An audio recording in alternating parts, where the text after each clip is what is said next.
Right. So um, I'm recording at this juncture, but the class has already started. But doing it in Missouri, doing my ministerial formation in Missouri, part of the United Church in Jamaica and the Cayman Islands, do it in Missouri. There are those who expected me to look Rastafarian,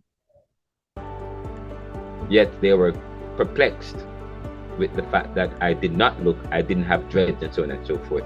While at the same time in Jamaica, I lived within a particular culture. You look down on Rastafarians. And okay. It's almost like a culture shock in a sense. It's an ambivalence. And of course we talk about that the issue of identity. And who we ought to be. And we talk about discrimination, but it's not just between white and black people, but even within races. And the American black peoples, they are even their identities and position in the world are further challenged. Of course, in the new book that I'm writing, which is about to be released, there's a particular section where I talk about the black position in the world. And of course, when I ask you what is the Caribbean and who determines this, part of an understanding of what is Caribbean and what we do in Caribbean thinking, which involves reflecting on life. Part of that is also looking at the black position in the world, because we are not far removed from the black position in the world. Yet there is that thinking and the Caribbean attitude, where some Caribbean peoples think that we are better than. There is a certain privilege, other persons within the Americas. But whatever the case is, Martin Oppenheimer talks about the internal colonies. The internal colonies, in the sense that the dark ghettos of the global north, the dark ghettos of the Harlems and the Kensington, the dark ghettos of the global north, the post-industrial countries of the developed countries, the US, the Canada, the UK, the ghettos of these countries. You study the demographics of these countries, of these economies, they resemble that of the global north, the global south, the Caribbean, or countries that's heavily dominated by black and brown people. And the realities and the experiences are almost identical, except that the black and brown peoples within the global north, in the post-industrial world, have access to certain kind of social program and social welfare. Yet the realities is always the same, or the position of the black man, the position of people in the Caribbean. And when you look at Caribbean history, it was always to keep the Caribbean with uncompetitive. And wherever a Caribbean country seemed to rival that of their former master, then of course, what happens to that particular country? You look what's going on with Cuba and Haiti and Venezuela and so on and so forth. But anyways, those are some of the. But whatever the case is, I will draw comparison. But in studying the Caribbean, we must not think that the socioeconomic realities of the Caribbean is far removed from the socioeconomic realities in the global north, or wherever you find a black and brown people. I say to you, the movie Life and Death by Jamaica Kincaid, which is Jamaica Kincaid or Stephanie Black. I think it's Stephanie Black. because the book A Small Place is written by Jamaica Kincaid um, about the socioeconomic reality in Antigua and how structural adjustment policies of the 1970s and 80s and the 1970s, 80s, and 90s helped to create dependency and lack within Antigua, or the socioeconomic realities of Antigua. That movie, which is about Jamaica, was taken from and based off the book about Antigua, which shows the connection between Caribbean experience and the realities of post independent countries. Anyway, we will get into some of that. But welcome to Caribbean Thought again. I said we were going to take a quick break until we have a full class, and was just speaking off the bat. Of course, we'll talk about Frantz Fanon in this class. Frantz Fanon is a powerful figure that if you have never been introduced to Frantz Fanon before, I would have said, wow, that is a travesty if you have never been exposed to Frantz Fanon. But you know, one of my dissertation advisors, Martin Oppenheimer, said, wow, you're teaching Caribbean thought at Jamaica Theological Seminary, Renaldo. I thought Jamaica Theological Seminary is a conservative school. And I'm like, yes, but a course like this should be taught in every school in the Caribbean thought, especially because Caribbean thought looks at currents that have come to shape the Caribbean. And as Caribbean people, we have to be skeptical of some of those currents, because some of those currents have been strategic in the ways in which they have created the dynamics of the Caribbean in relation to anything else in the world. But this is a very important course, I believe, which will help to challenge your mental juices. But we will stop here quickly, and we have 17 students in the class. And I am going to wait let me see what time it is. I'm going to wait. It's 7:30. Okay, so we should start at 7:30, but let me see if I have everybody here. We may have everybody. No, not yet. We're going to wait for 5 more minutes. Check if there is any email from any students, because I think the other day, I think they were on Monday, some students were trying to join the class and have some difficulties. So let me check that quickly.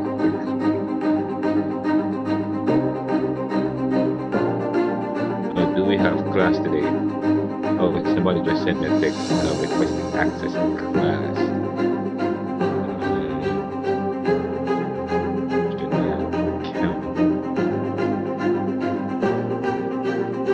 Oh yeah, there's a Janelle Campbell that's seeking the link to class. Oh, and I made a very important point.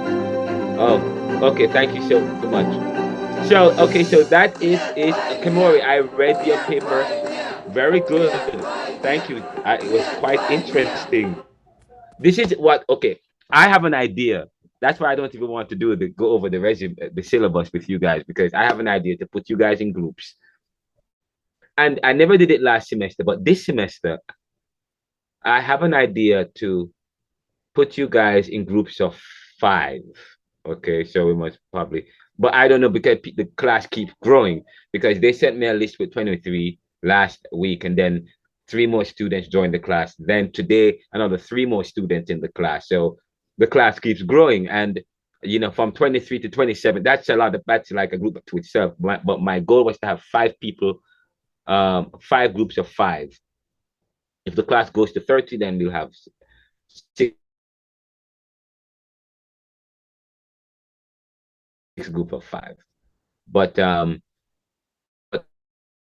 that's the idea, to have 5 group of 5, and then to identify 1 or 2 Caribbean searching on the Caribbean island.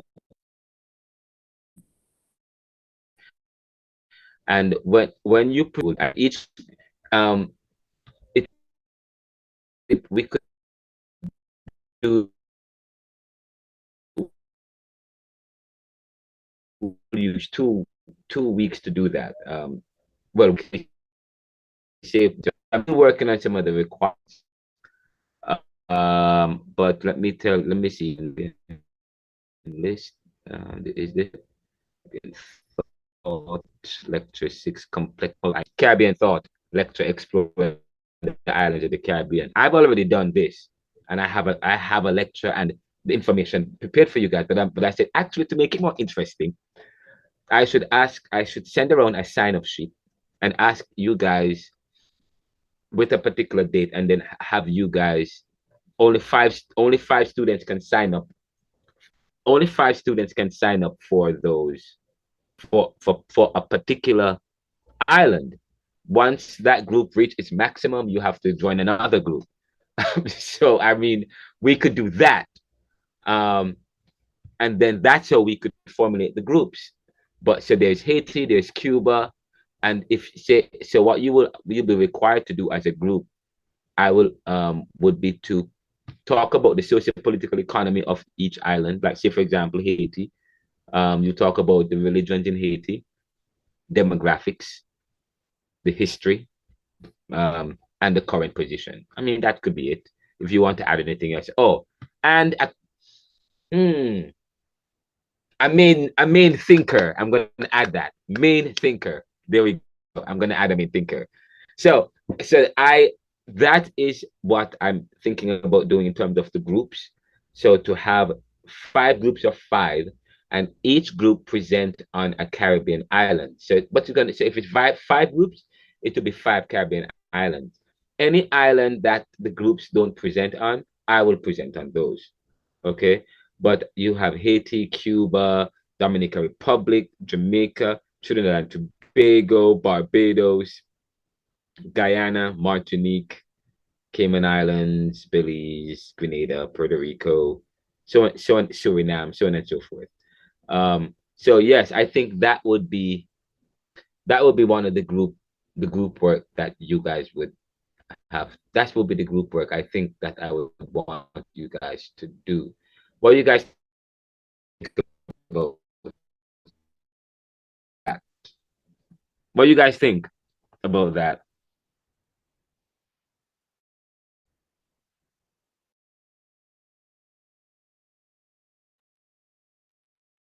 Oh, What do you guys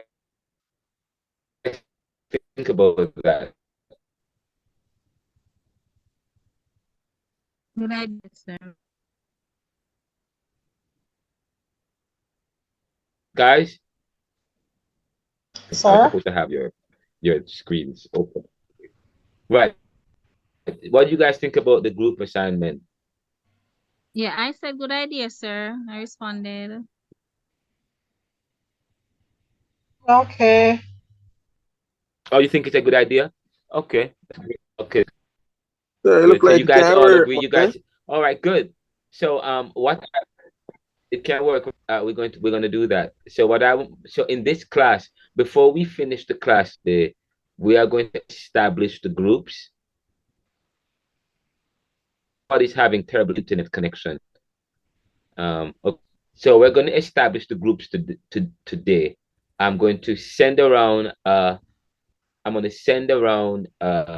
sign-up sheet. Well, not sign-up sheet, a group, um, uh, a question, or I'm gonna. Oh, sorry, I'm gonna create a break group, and each of the groups will be assigned a particular island, and you guys just choose the island. Depending on how many islands, well, depend. So so I send it around. You guys choose the island, and that will be the groups. And then I would probably use 5 minutes for you guys to just the class, but we won't do that as yet. Okay, so that's the first thing. Um, so any dissension? Anybody don't like the idea?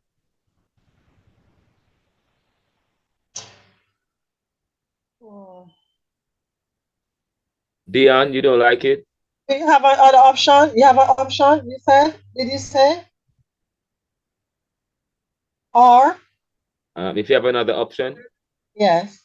well, I mean that would be a that would be a midterm work, actually. That would be a midterm. That would be for midterm. Okay. Okay. Introducing an essay, you guys do a group Okay. presentation. Um, I'm sorry. It's all right. I and guess. yeah, and it's probably going to be exciting. And I would love Yes. to see you guys Oh, do. Um, all right, yeah, make it creative, make it creative, make it fun. You guys are students of the 21st century, so utilize 21st century technology. Um, and but okay, so that's we're gonna do that later on. So right now it is 6:50 in Jamaica, right? Yes. So at about 8 o'clock, we're gonna take a break, and then when you come back, we're gonna do the breakout rooms and have you guys choose that group. Now that group will be the same group that you will use throughout the course. If there's any other group work, actually no, we should make it fun. Do something else because I think I want to do one more thing in the class, another group work, which I'll tell you about that later on. All right, but that's about it for now. Okay, guys, we're going to move into so there are some of you who did not get a chance to introduce yourselves, and we're going to use the chance to do so. Of course, you guys will have other opportunities to over the course to get to know each other, which is very important for a successful class. So some of you didn't get a chance to introduce yourselves, and I would love to provide an opportunity to get to know you guys as well. So um I'm gonna who wants to go first? Who did If you didn't get a chance to introduce Me, yourself, sir. now is the time to do so. Who wants to go first? And by the way, this is what we are asking you to do. Tell us your name, what major you're doing, what's your major here at JTS, what do you hope to get out of the class, and what do you plan to do with your degree? Kimori, go ahead, Kimori. Good evening again, everyone. So my name is Emily Brown. I major in guidance and counseling. What do I intend to do with my degree after finishing? I love helping people. I love to encourage and to motivate. So I believe I'm going to go into the school system, also help with ministry because I work in ministry at church. So use it to enhance the family and life ministry that we have at church. For persons who may be having issues and stuff like that. What was the other question, sir? Um, but I didn't. You know what? You're very low. So let me publish my device. Let me hold on a second. I'm not hearing you clearly. Um, I am going to put my speakers on so that I can hear you. You're a little bit. I don't know if it's my system, but for some reason you sound a bit low. Okay, sir.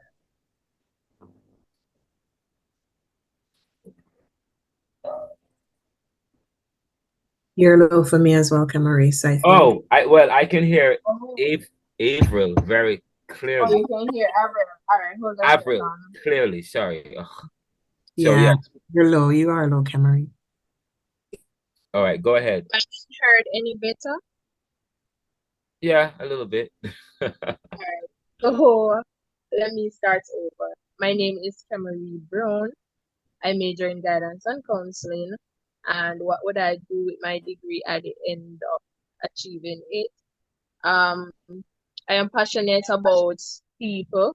Um, I love to encourage and to see people maximize their full potential. Also, I would use it to enhance the health and family life ministry that we have at church, to provide support for my fellow church family and community members. That's good. Another question, sir? What do? Are you a full-time student, or what do you do in your daily life? Sir, I'm a part-time student and I am a customer service representative. Okay, that's nice. That's nice. Thank you, sir. What do you plan to gain out of this class, this particular class? Well, sir, to have vast knowledge, to basically learn new stuff and to improve on what I would have already done. Give me some use. Give me a use. What is Caribbean thought? Why I read your submission and it was quite interesting. If I could find it, you you said as it relates to what is Caribbean thought. I'm sorry for putting you on the spot, but I said Yes, sir, you since are. I know I put you on the spot, but I found it quite interesting that your response, it was quite terse, but you quite to the point. I'm waiting on my phone to bring up your response. Here we go. You said I can actually bring it up on my computer, but that's fine.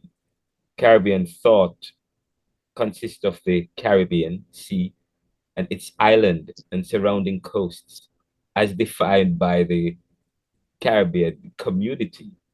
CARICOM. CARICOM comprises 15 member states and 5 associate members, and the definition includes all islands in the Caribbean Sea, plus mainland territories like Belize, Guyana, Suriname, and French Guyana. That's so your definition comes from CARICOM. Yes, sir. Okay. All right, great. Okay, good. I hope when you look back at the end of this course, I'm going to ask you, what is Caribbean thought or Caribbean? Okay, sir. I'm looking forward to your answer. Yes? No problem, sir. You're right, you're right. Okay. All right, who else? Who is next?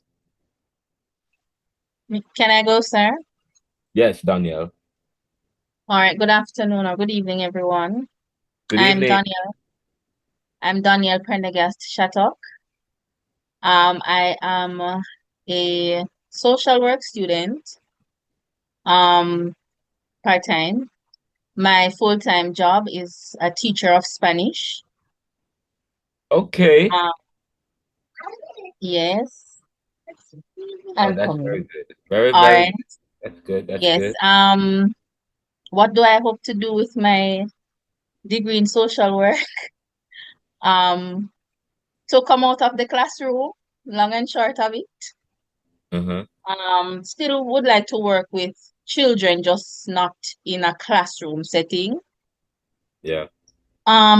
What do I hope to learn from the course Caribbean Thought? Well, on hearing the name Caribbean Thought, what comes to my mind is how we think as a people, what influences our thoughts, our way of life, our culture as Caribbean people. So I'm hoping to learn about that, to learn more about that.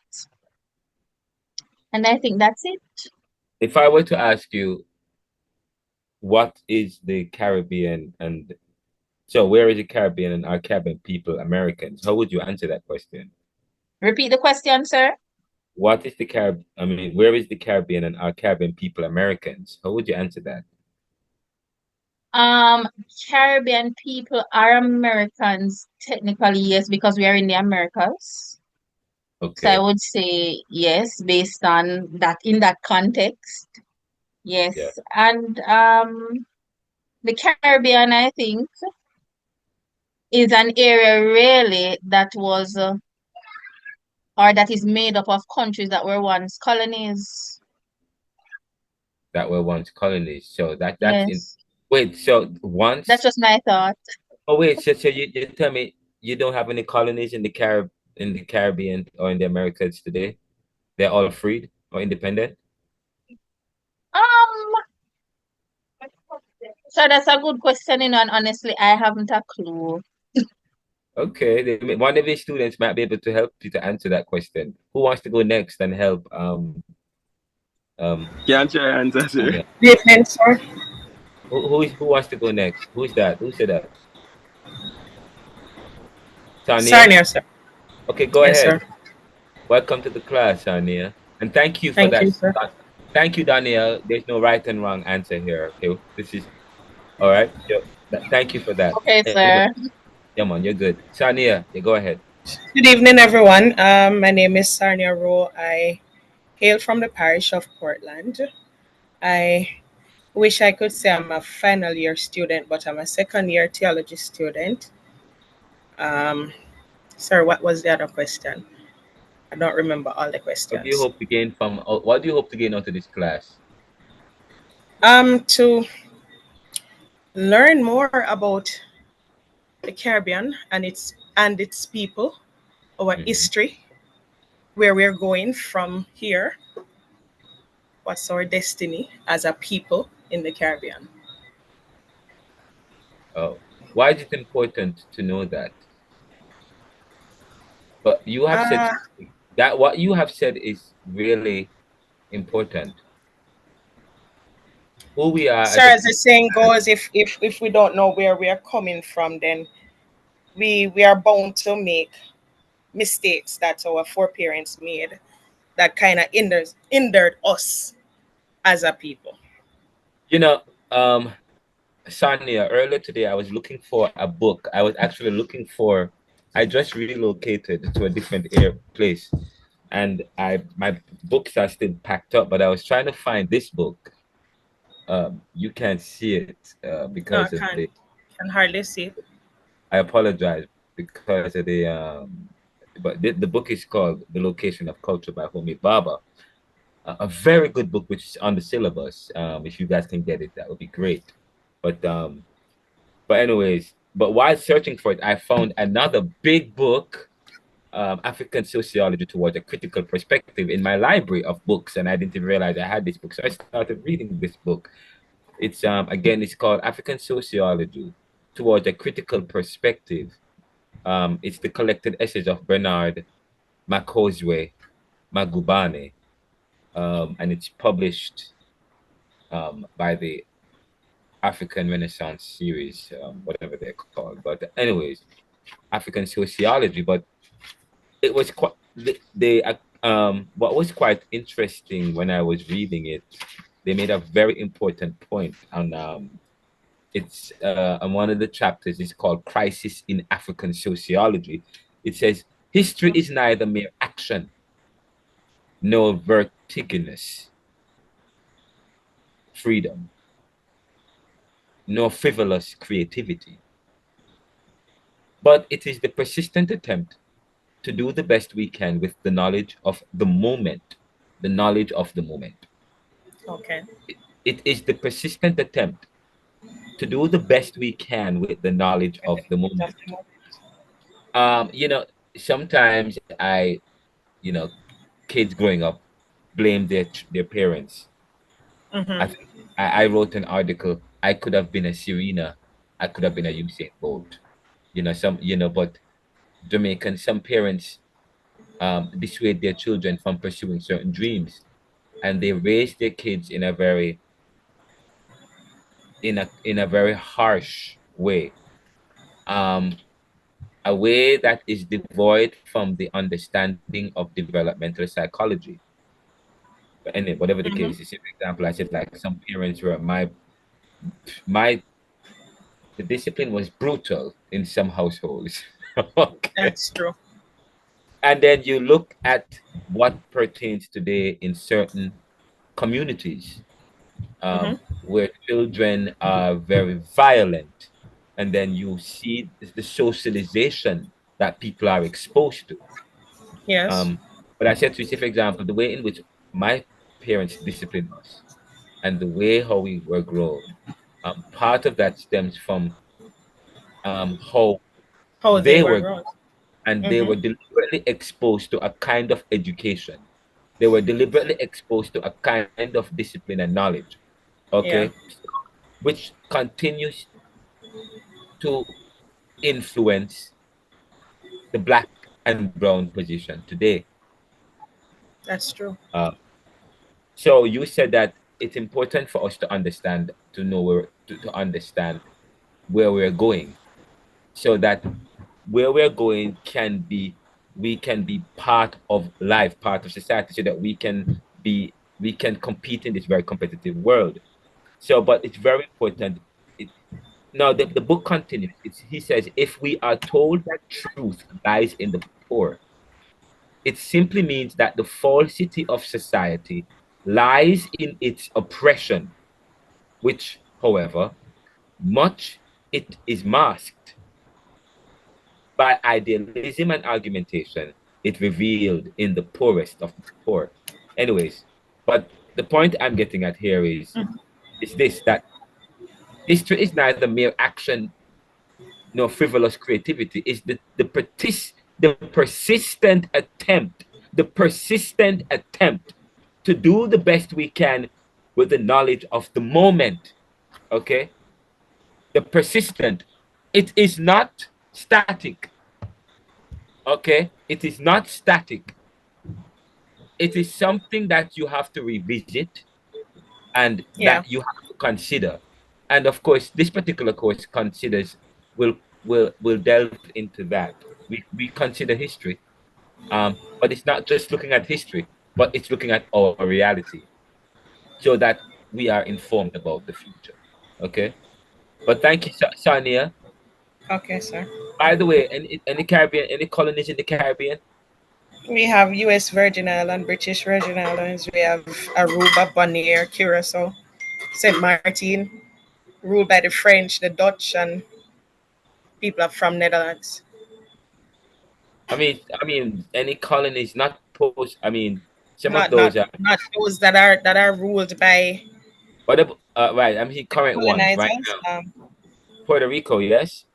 That's a Puerto Rico, territory. yeah. Is that a territory of the U.S.? Yes, yes. Correct. Yeah. Definitely. What about Cayman Islands? British Virgin British, Islands. British. Right. Cayman And Island. yes, Cayman Islands. When Jamaica got independent in 1962, before Jamaica got independent in 1962, the Cayman Islands was a colony. Well, was a parish of Jamaica. Jamaica had 15 parishes. But after Jamaica got independent in 1962, well, Cayman did not want to get independence. They wanted to stay a colony of Britain. So, Mhm. Jamaica, Cayman separated from Jamaica, and so so Cayman Islands continue to have a governor today, and is a colony of Britain. Okay, Mhm. right? Okay, and who is next? Who wants to go next? Good evening, sir. Good evening, Julian. How are you? I'm well, thank you. My name is Jillian Robinson. I'm a second year student majoring in guidance and counseling.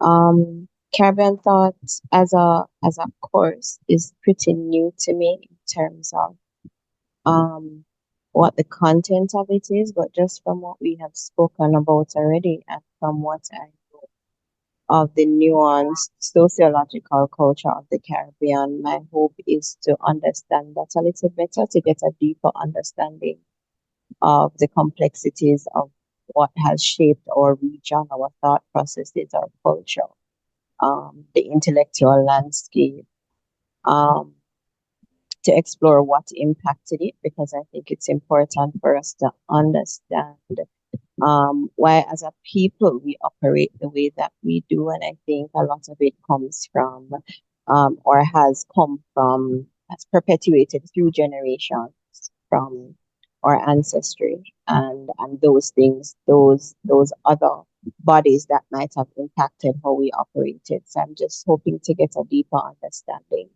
Overall, I'm doing guidance and counseling because my passion is really helping to support people in wellness and wholeness and managing all parts of who they are and their mental health. And in order to get the degree to satisfy that, this is the course I have to do. So honestly, that's where I come. Okay, that's good. That's good. Thank you. And who wants to go next? We're gonna go through quickly the next couple of hours, so that we can get through, and then begin looking at the syllabus quickly, and then take a break and have you guys sign up for your groups. But who wants to go next? Sir, good evening, everyone. Hi, Doreen. Good evening. I am Doreen Williams. Yes, sir. Good evening. I am second year student doing social work. I comes from I am from Clarendon. I work with the Ministry of Health, and I hope to, when I get this degree, to continue working to the Ministry of Health, helping persons, going through whatever situation, in terms of health. Also, Caribbean thought is a better understanding of Caribbean, who the Caribbean people are in terms of their culture, their religion, and so on. Because as a social worker working with different people, you may not know where you might end up, being a social worker. So incorporating all of that into my study would definitely help.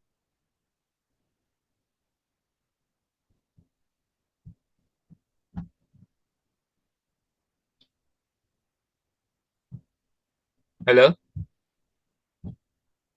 Doreen. Hello. Yes, sir. Sorry, you were muted. I could Yes, not sir. You hear. hear me? I can, but something is wrong with you. Something is wrong with your device. There's a lot of static coming through.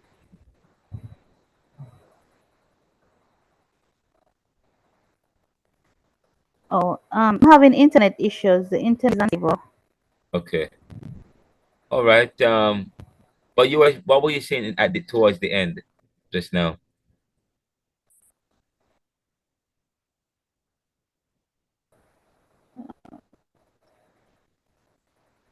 Okay, Sir, could Doreen. you please repeat? Okay, we're gonna move on to another student. When you get better internet, I'm gonna come back to you because we are having difficulty hearing you. Who wants to go next? Who have I not heard from? Marsha Swaby. Have I heard from you yet, Marsha? Have- Marsha, did I hear from you? And there's also No, Dave. sir. Marsha, yes, welcome to the class, Marsha. Thank you How for are you? having me. I am good. Good, good, good. What are your first, second, third, or fourth year student? Wish I was a coach here. What are you? What student are you? What year I'm are a, you? I'm a second year student doing guidance counseling. Okay. What do you hope to achieve from doing Caribbean Thought? Well, sir, it's my first time hearing about this course, but I'm here to learn whatever it has to offer. I realize that there's a lot of history about the Caribbean. I'm not really a history fan, but Okay. I would like to learn more about our history in the Caribbean. So, yeah. Yes. Well, it's not really Caribbean history, but of course we are going to do some history indeed.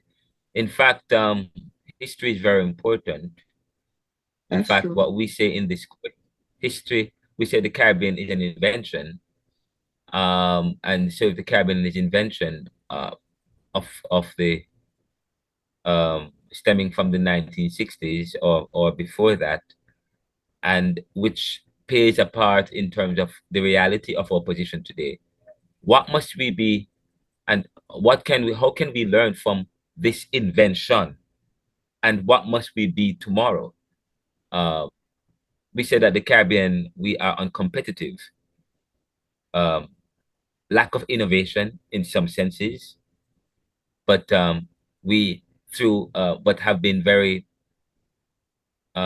creative in a sense to be able to withstand some of the challenges of our vulnerability and economic reality in order to still have the kind of influence that we have. But one of our textbook, which is Neoliberalism, Globalization, Income Inequality, Poverty and Resistance, you will hear me write in the preface of the book that when you hear or think of the Caribbean, you think of sun, sea, cannabis, um, Bob Marley, irate people living out their best dreams, desires, and life. When people, but the book challenges this very motif. The book challenge the very motif. And of course, there are people who will say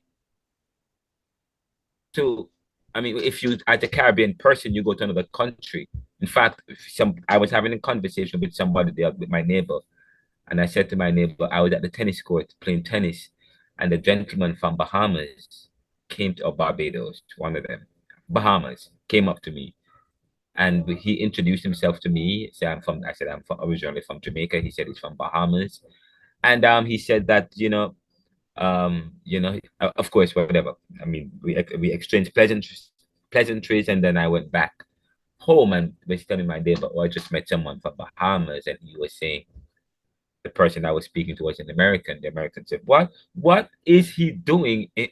What is he doing here? And that's always the case. What are you doing here if you're from the Caribbean? Especially for people not fully exposed to the realities of the Caribbean. You know, and I say, when you talk about the Caribbean,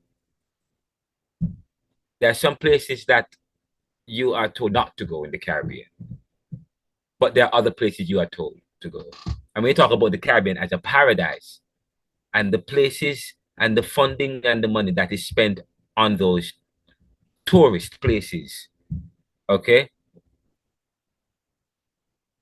And we talk about the reality of the Caribbean and how the people are divorced from this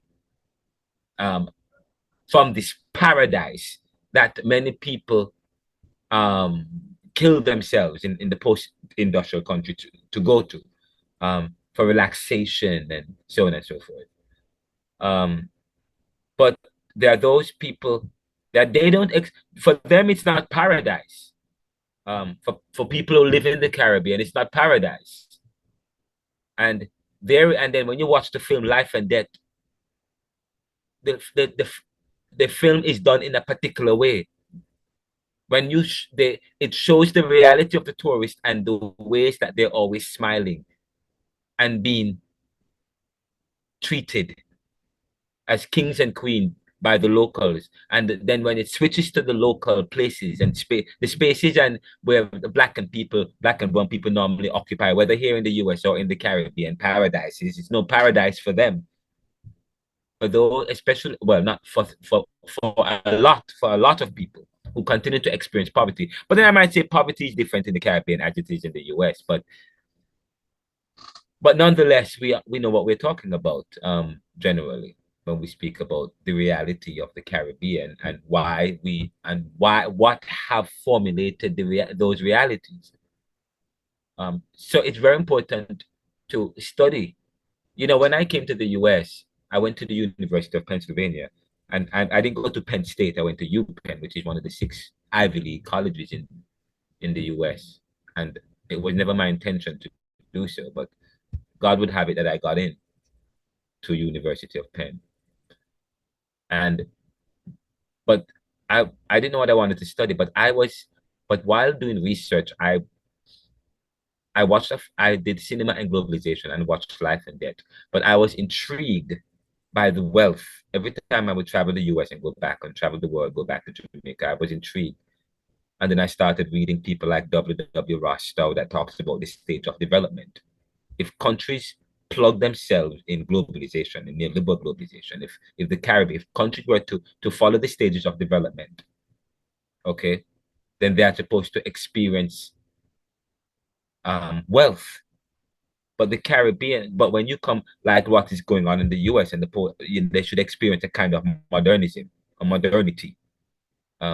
But when you and a kind of development, but here mine was like, that's not what's happening. If globalization was supposed to be the sine qua non, the ideal of development and growth and development, why is it that the Caribbean and Jamaica and many places in the Caribbean why is it that they are devoid of the kind of growth and development when they had done all that they needed to have done in order to get to the next level, especially starting from 1957 when Jamaica found bauxite and was on par with Singapore, having GDP levels of 5.7%.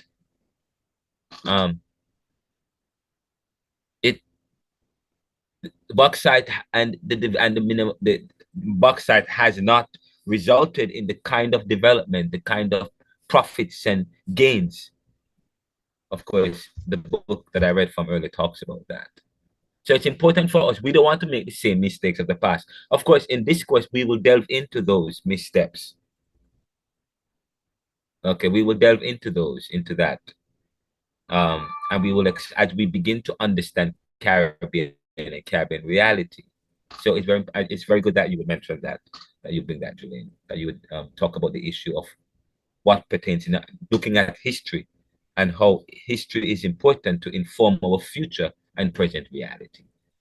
Okay, who is next? And of course, by the way, that is the idea behind this class, That is the idea, is to look at the strategies behind what has created the places and spaces that people occupy, that help to determine the dynamics of your life in relation to all things.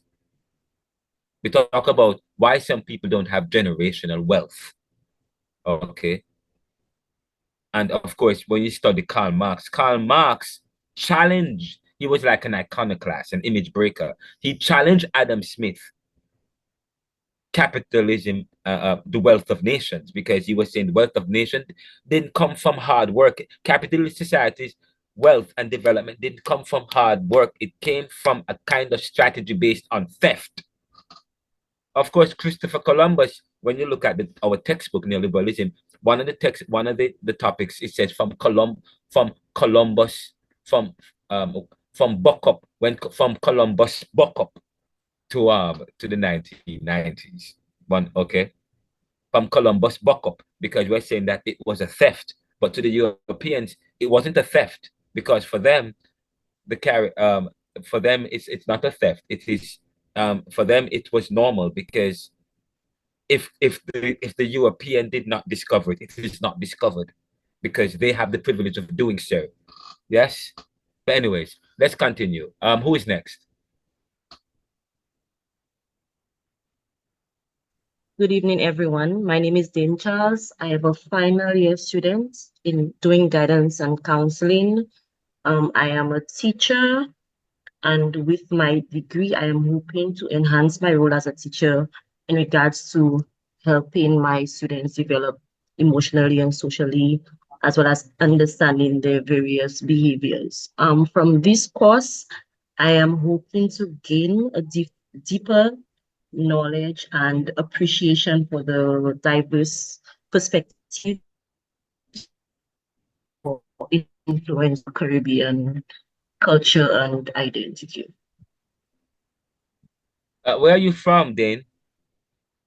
I am from St. Lucia. St. Lucia. I've been to St. Lucia, very amazing island. What's going on in St. Lucia these days? Nothing much. What do you mean nothing much?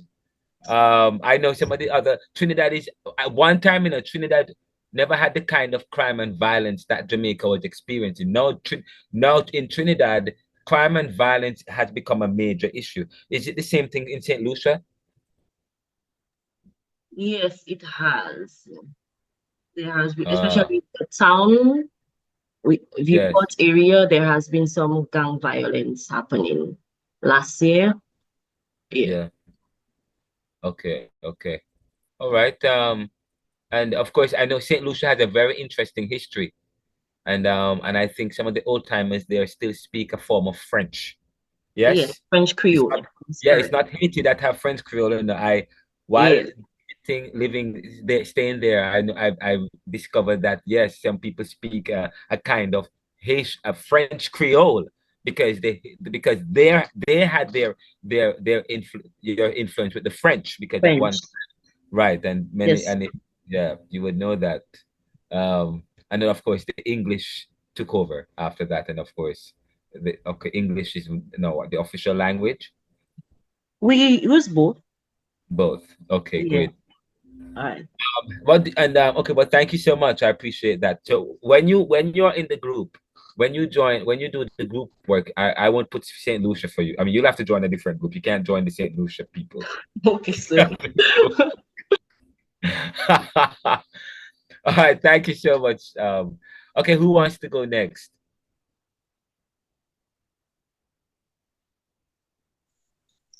Good afternoon, sir, and everyone. Good afternoon, Javon. How are you? I'm good, sir. Great. So I am Javon Henry. I am a second year theology student. Um, and what I would like to get from this course is a deeper understanding of the Caribbean and and the effects it has on us as a people. Based on what I really don't know much about the course, but based on what I've been seeing so far, I gather that this course will help me to understand the Caribbean and the many factors that help to shape the Caribbean as it was, and probably also what we can do going forward to basically bring the Caribbean to where we want it to be. Thank you so much. I appreciate. Yes. Of course, this is a facilitatory course, a course, and of course, we are part of the 21st century. At my hope is not for is my hope is that you, the student, and I hope you get a chance to. I'm recording this class, so you guys will get to hear your responses. It's what it is you are looking for in this class. But I hope the expectation is not for you to look to the professor to provide the answers you're looking for. Because as I said to you, you come to the learning process not as tabula rasas, as blank slates, but you come to the learning process as adults, as individuals who have lived lives and have an understanding, have stuff. Okay, and it is important for you now to use what your experience is to facilitate your development and your arrival at truth. So that part of the responsibility and the expectation is for you to do research and to do reading. You have to read for this course. When you come to at this level, it involves a lot of reading. And so you will be exposed. I oftentimes tell students in other classes at other universities that I've had to help or teach or whatever, or at students I advise here in the US. I've oftentimes tell them that you're reading for your degree, okay? And you might have heard that you're reading for your degree. It's okay, and at this level, it involves a lot of reading, a lot of consumption, and so therefore you have to learn the art of speed reading, and also the ability while still and you don't remember everything you have read, but the important thing is knowing where to find information and how to access information quickly, especially in the 21st century. The access of information. I mean, information is so easily accessible today and then you have to be able not only to be able to access information, but to be able to critique the information you are receiving. That's why critical thinking is important. Okay, critique the information. So, for example, I talk about what's going on in Russia, where many Russian citizens are not even as aware as to the lie that is being told to them about the Russian invasion. They are being told after the fact, and in some of these countries, the truth is maligned and corrupted. We talk about fake news and misinformation. So it is very important for us to come to develop our critical thinking skills as we approach the course and to be able to access information readily and quickly. So of course, my expectation is that you will read widely and to come to the course with ready to engage and or to follow the professor as I make certain powerful deliveries about various topics. Okay. All right, but thank you so much, Javon. Who is next?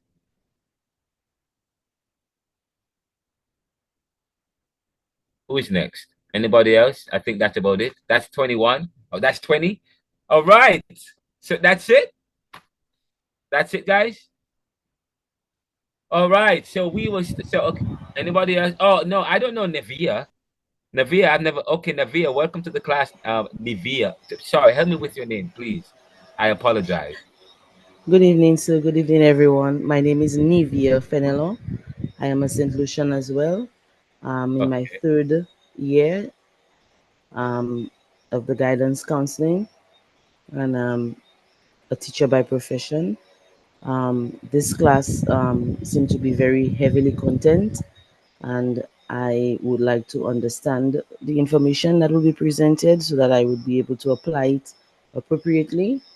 And what I hope to do with my degree is to become more efficient as an educator, particularly with the 21st century learners that we have. They have absolutely no clue as to Caribbean history, and there is quite a generational gap between then and now. And I feel like I'm in the middle, and this degree will help me to do something about it. Yes, yes. Nivea. Yes, and let me say this again. We will delve into Caribbean history a bit. Not, we won't, because it's not a Caribbean history class.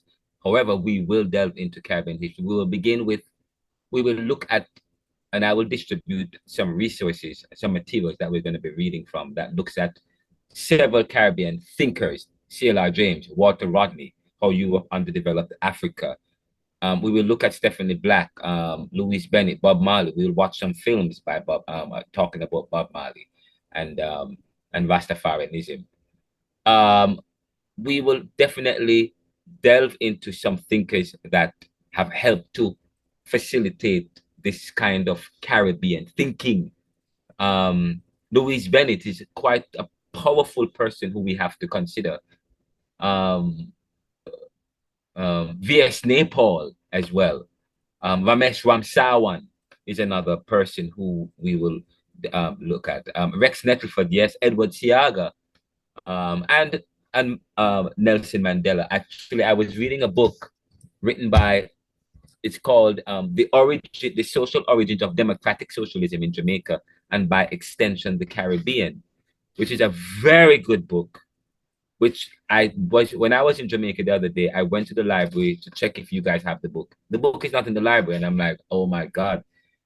Jamaica in Crisis, the PNP and Radicalism, the Progressive Accumulation of Capital, Charting National Popularism. Very good book.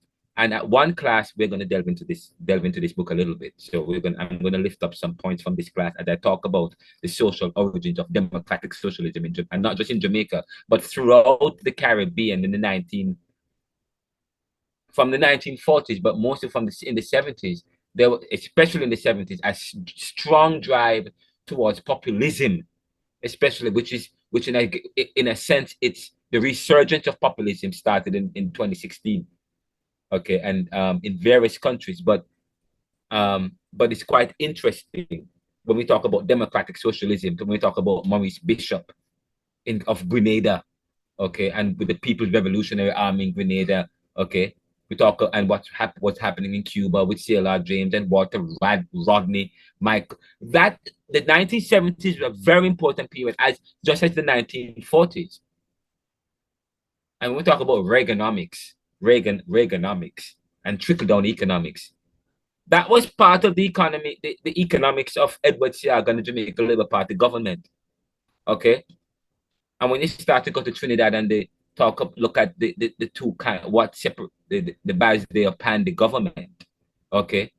And he was mainly Indian, and how and what pertains in Trinidad, but what he was able to create, in Trinidad. We're going to check. We're gonna visit. We're gonna go to Trinidad, and we're gonna go to Barbados and study these economies and these societies and how they differ, and the reality of structural adjustment. Structural adjustment is a term that all Caribbean people should be aware of, or people in the global south. But the structural adjustment or structural adjustment policy, it's very important.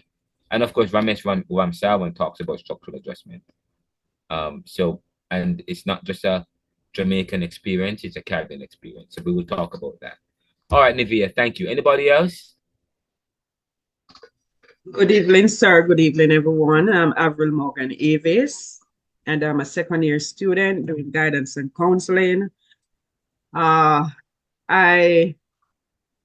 think I am doing guidance and counseling because I like counseling. I like to really help people, help children, guide them in a particular way. That's basically in terms of this course.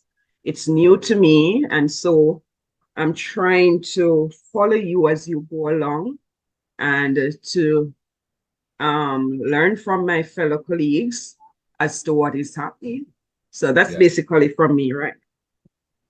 But this class, we haven't gotten into anything yet, really. We're just just a mere discussion, and I'm hearing some things, and yes, you yes. spoke about Genesis. You spoke about something about Philadelphia, where you're doing, and you speak so much about yourself. So I'm learning.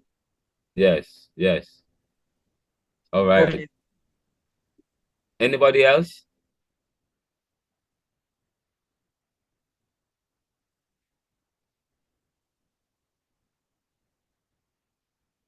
Anybody else? All right, that's it in terms of introductions. So I think we have met everybody in the class. Thank you guys so much for sharing about yourselves. It's very important to understand when you are reading a book, when you read a book, you want to know about the author. You want to know his ideologies and his philosophies. That's very important. When you study the Bible, when you do exegesis, you also want to one of the ways that you try to understand the pericope, a self-contained scripture or verse, is you also want to understand Paul himself or understand the author of the script. You want to understand the scripture, understand the person, how he grew up, what are his ideas, what was he exposed to, so on and so forth. That is very important when you read Karl Marx, or when you read Homi Bhabha, or when you read a particular thinker. You want to find out what is their ideological bent or viewpoint. Were they Marxist? Were they or socialist? Are they capitalist? Are they liberal? Are they conservative? Or are they interdisciplinary? So on and so forth. Part of someone's training sometimes have an effect on in terms of have interpretive value when understanding a particular theory or particular reading of someone. It's good. I try as well. It's this class is important, or the first two classes, in terms of getting to know in people, very important. I always allow every student to introduce themselves, and I provide opportunity to talk about myself as well. It's very important that we know about each other, and that you have an understanding about who your professor is, and his style. Every professor have a different style, because that's who we are. Human beings are different. So the teaching process. So you come to the teaching process with taking nothing for granted. So I want to understand the students and their experiences, and all and of course you also want to use the opportunity to understand your professor. This is the time for us to do so, and I spend the time to talk a little bit about what I do, because again, authority is important. If you write a book, when I was publishing one of your textbook, I wrote the book, okay, Neoliberalism. When I was publishing the book, the publishers wanted to know, do you have your doctorate? Where did you do? Who were your researchers? Where did you go to school? Okay, we live in the 21st century, and unfortunately, in a capitalist society, you have to have certain connections and pedigree in order for one for one's book to be published certain places, and so on and so forth. Or in terms of you talk about reputational value, or so even in credentialing in order for schools and institutions and so on. Books. When you write a particular theory or a book or a dissertation, whatever, it has to be peer reviewed. go through several individuals have to see it, and it have to be scrubbed and reviewed before it can be accepted generally. Okay, generally, and it can be referred to as something that is before it can have reputational value. So of course, it's very important for you to know about your professor, and for your professor to know who you are. And not only that, it's very important for you to understand um, what I come with as a professor, and my experiences, and why I'm able to teach the course, and how and why I teach the course the way I teach it. Um, that is very important. Uh, and I hope that you spend the time also to do some reflections on that. But having said that, I want to now segue into looking at the syllabus, because it's very important that you understand where we're going in the course, what the requirements are, and so on. So I'm going to stop sharing this particular screen, and I'm going to go to another screen. Let me bring up the course outline. Hold on. Kevin Thought Lecture, Kevin Thought Lecture. Here we go. Share screen. Sir, I know you one more thing about you. I know your degree. I know what your degree at you is in. Your master's is. What did you do at JTS? I did theology, and Yeah.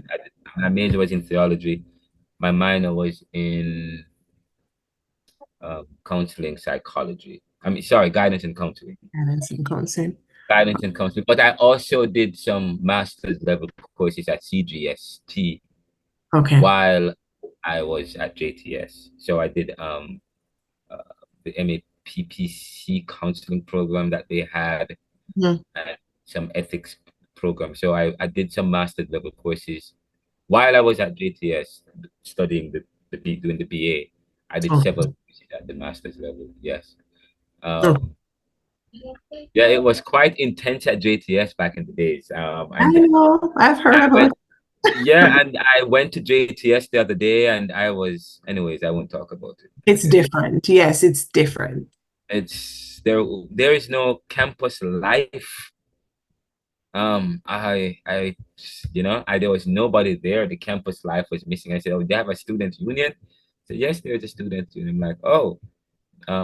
But everything seemed to be online now, and it's a little bit different. But it was exciting. We were going on mission trips to Grenada, St. Lucia.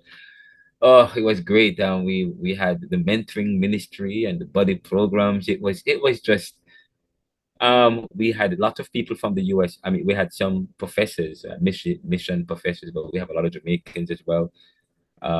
It was just an amazing experience. So hopefully we can find that experience again. But anyways, now it's now 8:42. I'm gonna try and go through the syllabus as quickly as possible. And a little bit about me. Have you already heard about me? I mean, I went to Penn. So I went to JTS, then I left JTS, and I went to the United Church in Jamaica and the Cayman Islands, and did ministerial formation there, and did 1 year ministerial formation with Northern Caribbean University or something like whatever the university is called. I don't know what it's called now. But we did ministerial formation there, and then I was ordained by the United Church. I served as a pastor at Andrews Memorial United Church in Mandeville, and I was also youth minister for about 2 years before that. So for several churches, I had to travel several parishes from Port Antonio to St. James I think there's any parish I didn't serve at. So and then I went to Cayman Islands, served there, came back to Jamaica. Then I went to I step away from ministry, full-time ministry, and worked for the National Youth Service and Jamaica Values and Attitude Project as the Career and Counseling Services Officer and Deputy Manager for JAMVAT. I did that for a while, and I helped to write some of the program there. Then I left and went and came to the US, and I did a master's at University of Penn, it was kind of interesting. I got into Penn because I did not expect to get into Penn because Penn is an Ivy League college. I applied to Temple and I got into Temple, but someone said apply to Penn. I said no, I'm not getting to Penn. That's Ivy League. But I did. They said you're Jamaican. You guys write well, so I wrote, and I love to write. And I loved Mr. David Pearson was an amazing professor. He taught me introduction to philosophy and ethics, and he would give us credits if we write. I'm saying, well, I'm gonna get credits if I write. Yo, I'm right. So I wrote and I would submit it to if we submit to the Gleaner. If you write extra and submit it to the Gleaner, then you will get credit. So I started doing that, and they published I would write something, they would publish it, and then it was letter of the day, and I'm like, what? And I started writing and writing and writing. Next thing you know, I just developed a passion for writing after that. But I did guidance and counseling because I said, what if I'm not getting enough money as a pastor? Or that doesn't work out. At least I have guidance and counseling I can fall back on. That was my idea of the guidance and counseling back in the days. But I also did other stuff in counseling, and they used to have a certificate program in teaching, so I did that as well. So that was really good. But anyways, so that's how I was able to use my degree at JTS to do that JAMVAT thing. It was really good at NYS. And then while at NYS, I went to UWI. I did the Masters of Arts in Philosophy. Then I left UWI and then went to the US and then got into Temple, but eventually got into University of Penn as a provisional student. They said if in 6 months you get all A's and get great recommendation from the professors, you'll be a full student at Penn. I'm like, I can do that. I can do that, and I did it. And when I finished that master's, they asked me to come back to do an advanced master's, the Masters of Philosophy, which is pre-doctoral studies, which I finished and did a dissertation with some renowned professors, Rita Bernard, who did Nelson Mandela's memoir, Martin Oppenheimer, Walter Litt, Philippe Bourgeois, and we wrote the book Neoliberalism. We put it together. I was the main contributor and author, but we put that book together after the research was done. I'll talk a little bit about the book when we get into the syllabus, because the book is a very important piece of work. It was reviewed as an erudite analysis of Jamaican economic history and as a case study of the Caribbean, but it goes beyond that because it talks about resistance and it talks about Garveyism and resistance in the Americas, including the Caribbean, comparing resistance in the Americas in terms of the Caribbean and North America. And I make some critical analysis as it relates to the resistance and the global justice movement. So the new book that I'm about to release, which is part 2 of your textbook, is a very important book because in it has a lot of heavy Caribbean thought themes. And next week in the class, I'm going to read from the preface. I'm going to share the preface, some very important argument talking about the wealth of nations as we lay the foundation for the course. So I'm getting ready to do that next week. But I will trace an outline of the Caribbean, starting from Arawaks to Africans. And I will present you will have those resources available. So don't worry about that. You will have a resource of all the materials, but I don't like to jump the gun. So I'll take, okay, this is an introduction class. So you will be provided with an outline.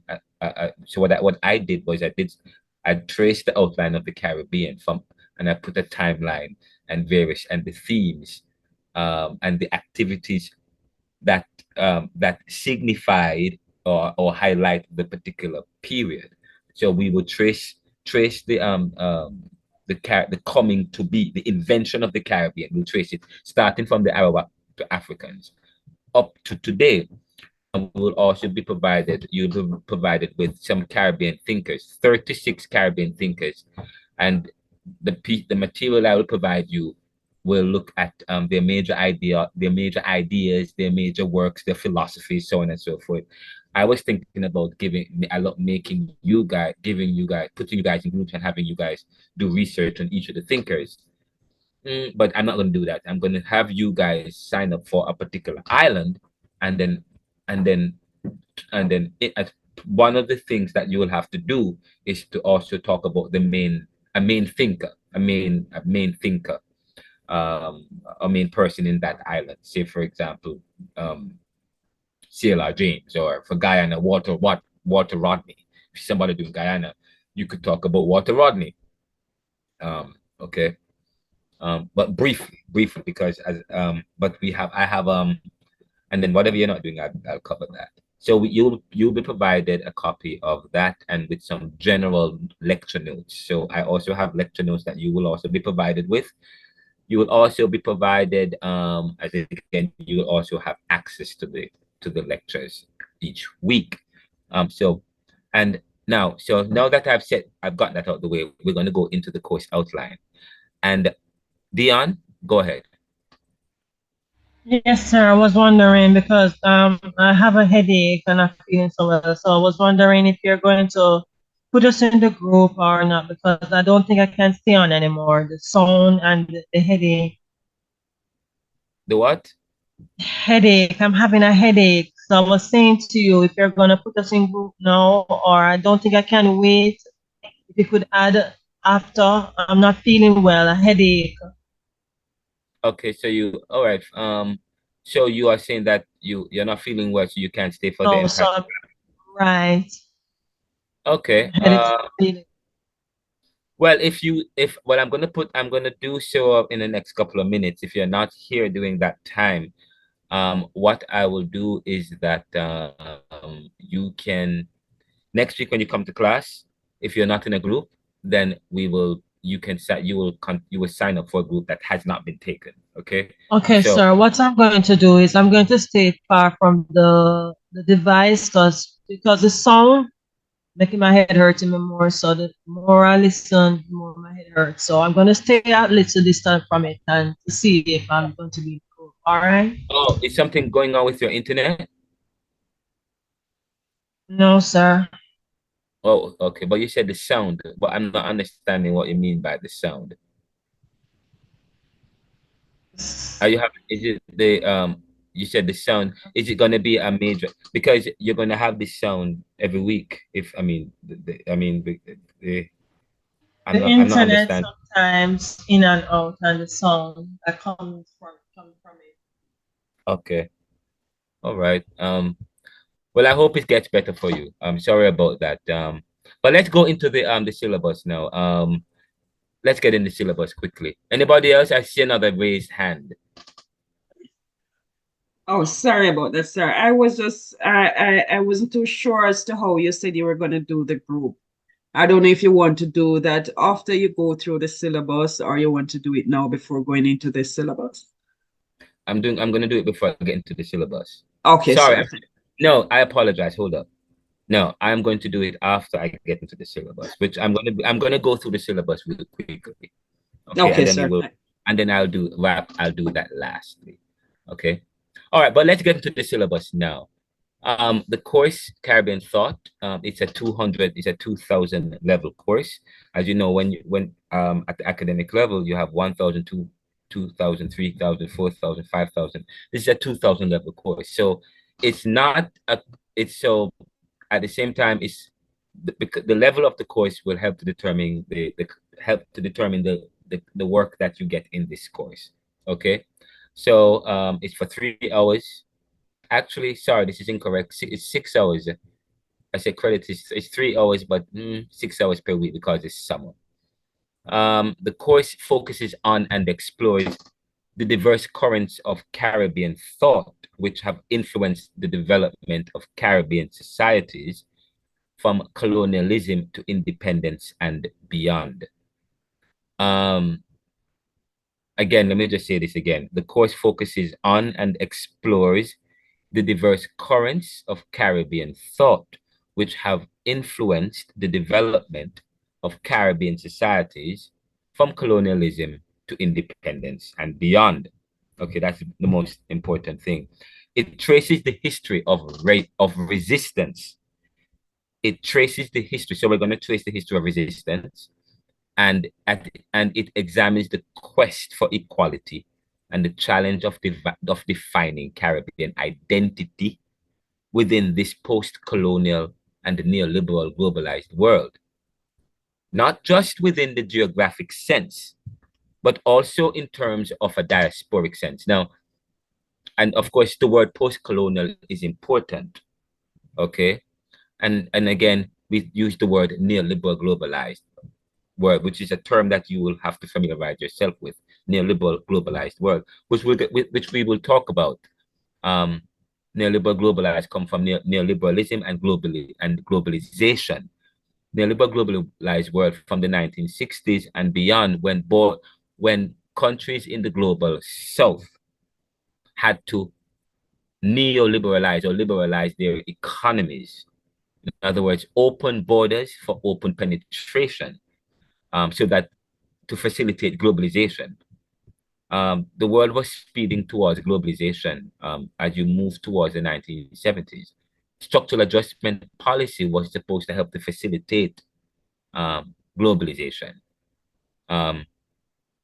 And you will hear, we will talk about the fact that in the how countries, how global South countries or Caribbean countries in the 1960s were moved, how they were getting independence.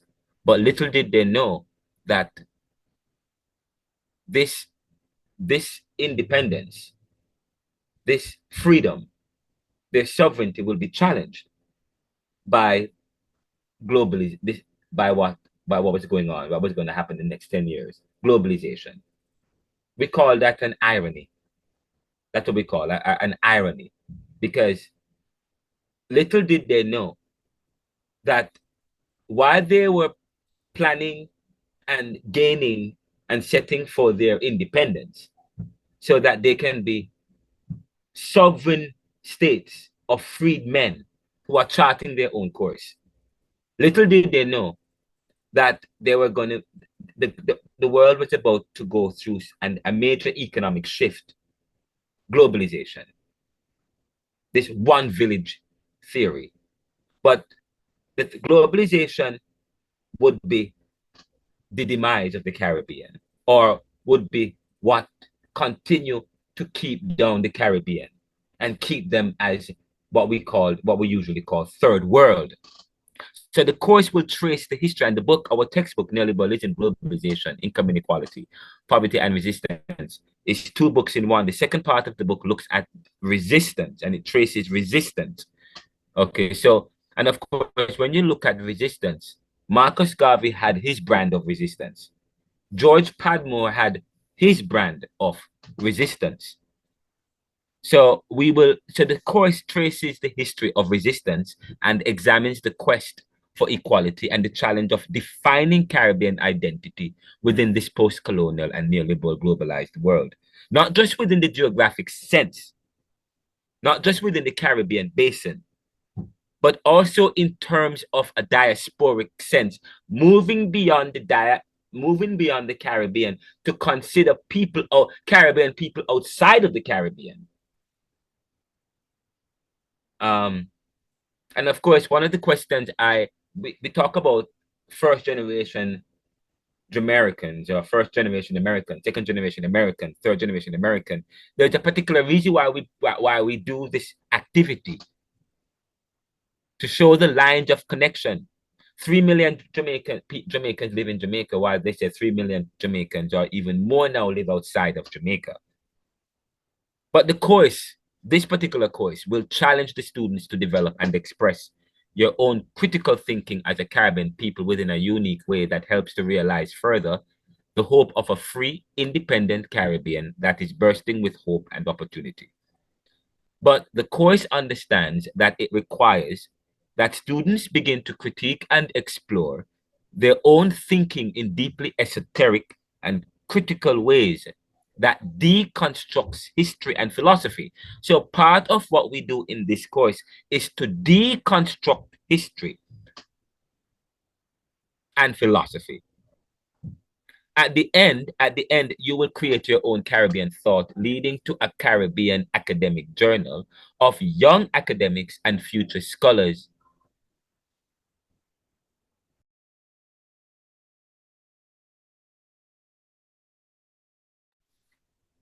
The course will make you estranged from self, but it is geared towards getting you out of your bubble and to consider issues that will make you uncomfortable. The course surveys the history and philosophy of the Caribbean and the ways in which the Caribbean has emerged as a society in the shadow of colonialism and the emergence of neoliberal globalization.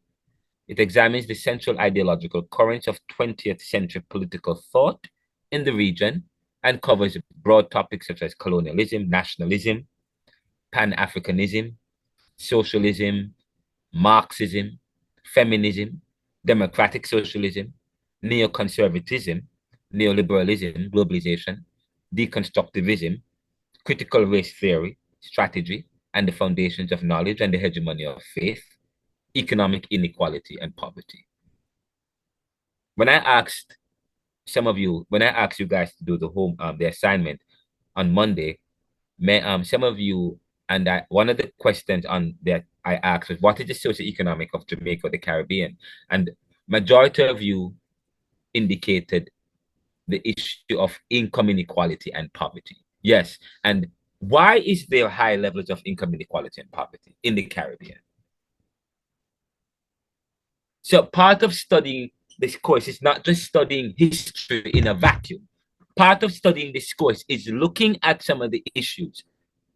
Yes, Fabian. Apologies to stop you in the middle of your lecture. I was not able to log on Monday. Did we get an assignment on Monday? Tell you what, let's talk after I complete this, okay? At the end of the class, we will speak to that. If you weren't here Monday and you have any questions about what happened Monday, let's speak about it after the class. Let me just quickly go through this because I want to finish this in 15 minutes and have you guys join your groups. And then by the time we wrap up, you can send me an email and I will send you in an email. But let me just quickly speak to this. So anyway, but many of you said there was an assignment. Is if you log on to your online portal, I asked you some questions for reflection. It's not graded for correction, only for completion. Okay, sir. One of the questions was, what is the socioeconomic context of Jamaica and the Caribbean? And some of you pointed to levels of income inequality and poverty. In fact, every single one of you pointed to the high levels of income inequality and poverty. Why is that so? That is not only the reality of the Caribbean, but countries of the global south, countries who are dealing or coming out of independence, post-colonial countries, post-independent countries. Why is that the case? And in fact, it's not just a Caribbean experience. If it is the Black position in the world today. And so that is why we consider history. Okay, it is not history in a vacuum, but it is a history that we want to consider. We want to really look back at history, and then of course, the history will be telling. And then that is why critical thinking is important to this course, because it is thinking about thinking and rethinking what was previously thought, which involves a journey back in time. Because I say to you, some of the history, well, when you study society, you study in whose interest. I think it is, okay, part of when social scientists study societies, okay, you study in whose interest. You ask those questions. And because we place value on certain things that certain people have access to in society. When we study Caribbean, we're studying society, we're studying life that within it have certain dynamics. The dynamic of life, where does that come from? And I say to you again, history is a result of the varieties of human natures and circumstances couched in privilege, position, and status. We will get to that in this course. Among the thinkers and works that we will consider throughout the course are Marcus Garvey, George Padmore, C.L.R. James. I like C.L.R. James a lot. He's one of my favorite figures. And I have a video or a tape that I'm going to share with you. I don't believe, is it the next class? Probably the next class with C.L.R. James. And an interview with Sailor James, and also a book, a lecture about his book, and talking about the subaltern. That's one term you're gonna hear me use that word over and over and over.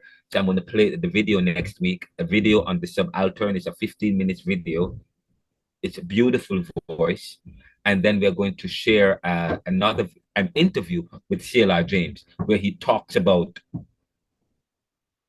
the Africans that came to the Caribbean, to Saint-Domingue, to Hispaniola, and throughout the Caribbean. The Africans that came to the Caribbean, he said they are, in an interview, they were of fine physique. They had to be of fine physique, because in order for them to traverse the transatlantic, the Europeans wanted the best slaves. The people couldn't come on those ships to come on all the way to come through the transatlantic in the 1700s and the 1600s all the way to the Caribbean, because half their load would have died. They had to be healthy, they had to be fit, so they get military brass people who were very educated, people who were skilled in and whose learning curve were high. Many of them were nobles and chieftain kids and so on, and they got the best of the best. And when we talk about brain drain is speaks to that issue. We'll get to that. When we talk about brain drain, but to study Caribbean is to also to look at the issue of immigration and to look at the issue of brain drain and what pertains in the world today. And the very first pages of the book, of your textbook, I talk about the issue of alien and the image of the immigration of the immigrant, of the migrant. Okay, the image and the policy of the immigrant depend on whether or not you are from the global south or from the Caribbean, or you are black and brown. Okay. Okay, as against if especially if you're going into if the travel is happening from the global south to the global north, from the developing country to develop, from the Caribbean to North America, or to Britain, or to a wealthier country. Okay, the policy is not as fair, especially when in the Americas they're doing a study that says the majority will be part of the minority. So now immigration policy will favor certain people from Anglo-Saxon countries, not from the Caribbean, black and brown people. But anyways, moving right along. But CLR James talk about when the Africans came to the Caribbean. They didn't come here of their own accord, of course. They were enslaved. But they were of fine physique. We're going to talk a little bit about that. And we're going to talk about Walter Rodney as well. He's one of the thinkers we're going to talk about, because he wrote how Europe underdeveloped Africa. Part of the underdevelopment of Africa stemmed from the Caribbean. Some of the people from Africa who was taken from Africa and came here as slaves. They took some of their best and brightest peoples, their artisans, and CLR James said, the people who they brought from Africa quickly learned the techniques of sugar plantation. They were so brilliant and smart and sophisticated. He talks about that. We will get into that. We're going to talk about V.S. Naipaul, who was a great novelist. His character, what he did, his resistance wasn't with sticks and stones, wasn't a physical kind of violence. His resistance against the status quo, his resistance against the dominant class and against colonialism and control was one where his characters in his book, the heroes in his book, were the little black boy from down the road who you don't usually see as heroes. That was his resistance. But we're going to talk about Frantz Fanon. Frantz Fanon says the Negro is not any more than the black man. That doesn't sound like English, but that was his resistance when, same like Louise Bennett, when she would always utilize the patois. And of course, they don't say patois is language, if you don't speak Spanish and English and French and so on, they call that Creole, you know. And people from Africa, they used to call them tribes. Language is very important. Sophisticated, okay, because tribe is not sophisticated. That's not sophisticated language. Creole, that's not sophisticated. That's not sophisticated. That's not that is those descriptions, those adjectives. They are only accorded to things European. But what you find the people like Louise Bennett would invoke her patois. That was her resistance to impose her violence, to impose a different language other than the Queen's English in public fora from the pulpit. That's dangerous. But that was, we talk about when we start to study resistance against the status quo. Resistance is not, okay, against the kind of education that you're told is higher level. But anyway, we'll get to that later on. Anyway, we're gonna, so some of the thinkers that we're gonna think about is W. Benjamin, Michel Foucault. Michel Foucault is not Caribbean, but yes, we are going to consider Michel Foucault because a lot of Caribbean thinkers were influenced by postmodernist and theorists like Michel Foucault and people like Frantz Fanon, who wrote Wretched of the Earth. And I actually where is that book, Wretched of the Earth? I had it here earlier. Here we go, Wretched of the Earth.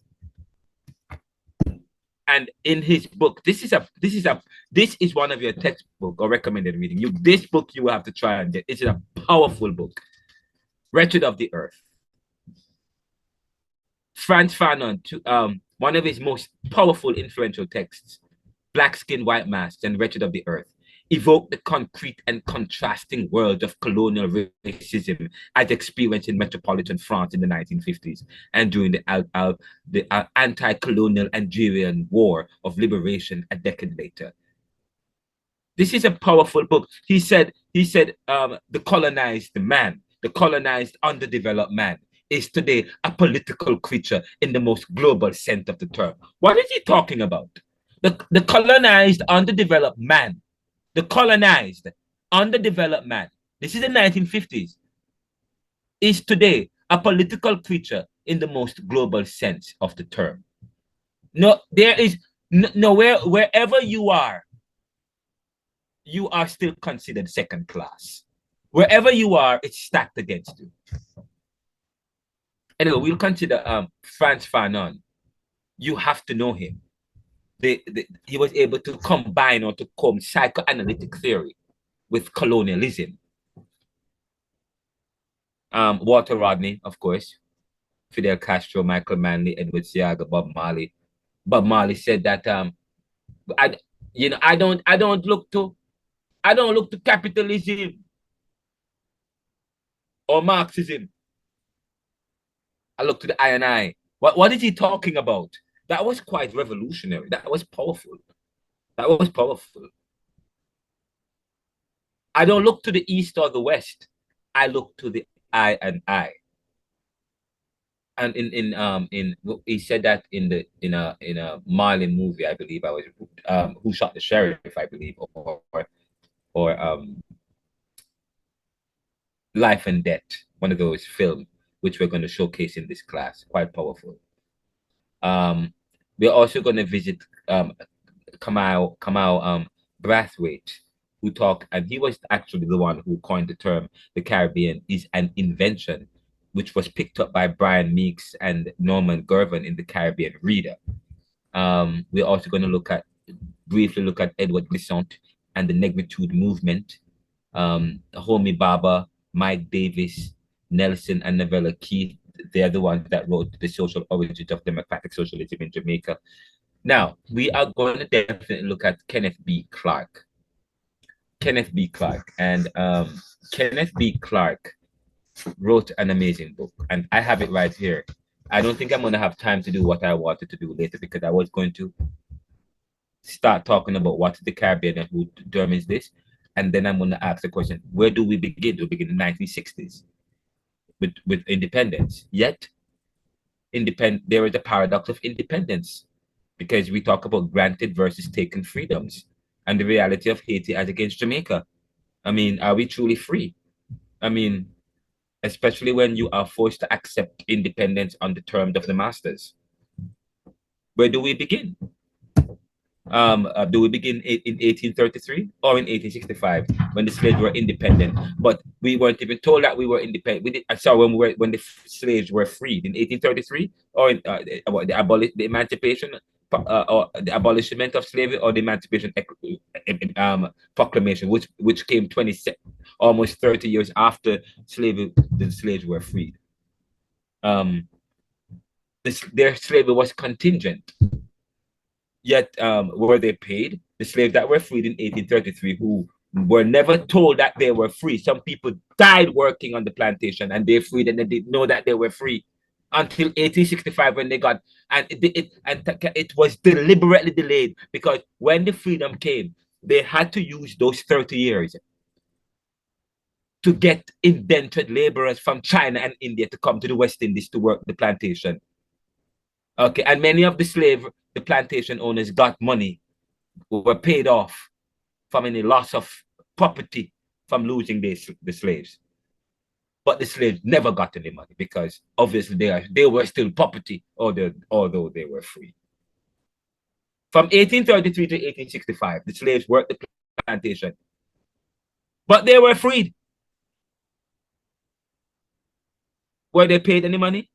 Or when the Emancipation Proclamation was read, they left because they knew that would have happened. They knew in the Caribbean, in the West Indies, the plantocracy. So, sir.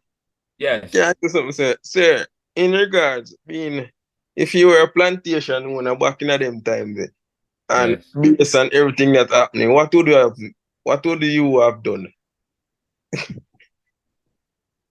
If I were a plantation owner? Yeah, back in them days when I say a slave them are work a plantation without pay and then free. Yes, but the point I'm making is that, right, they were free, but they were not paid any kind of reparation.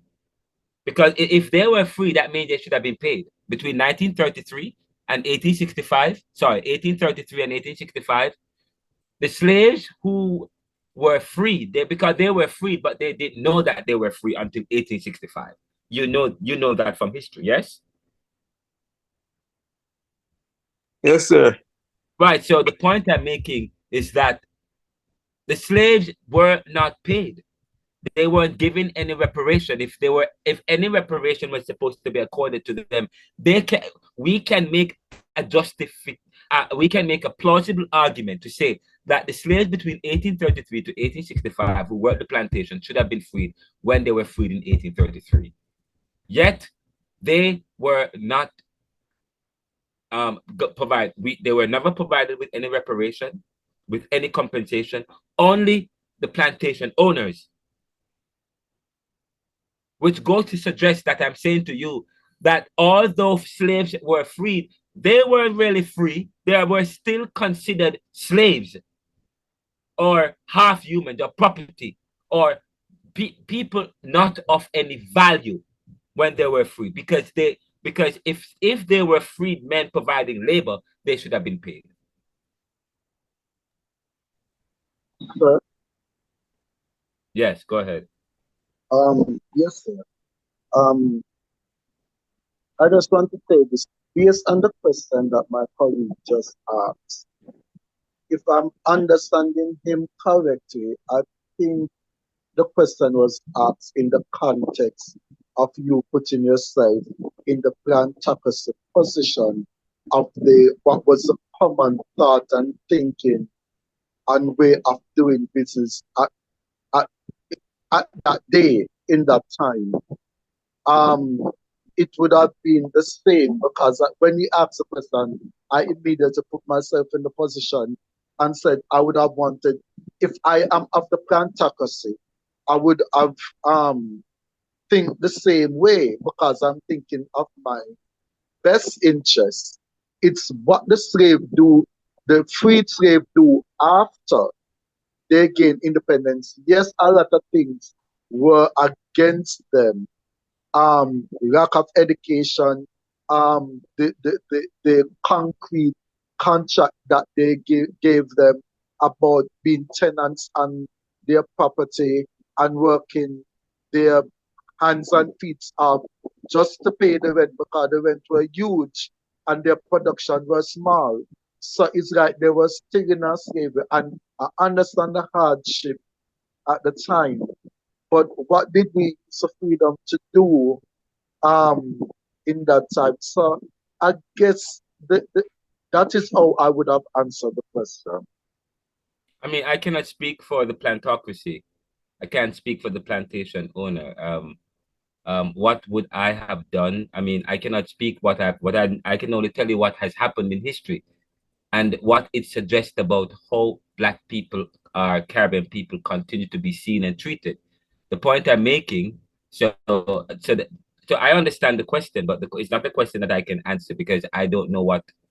I mean, the point I'm making is that what I'm saying to you is that the plantocracy, the plantation owners, they were paid. Of course, they were paid. They lost property. The property was the slaves. And but I say to you, part of the reason why the slaves were not told of their freedom or given the freedom when they got freedom in 1833 in the Caribbean, in the British Caribbean, was because they needed time to transition from slave labor to indentured servitude. I believe that the decision to free slave in 1833 by the monarchy, by Britain, came suddenly and shockingly to some of the colonies in the British West Indies or in the Caribbean. And so what happened was that there was a delay. It was deliberately delayed. The news was deliberately delayed so that the colonies can, one, be compensated over time for loss of labor.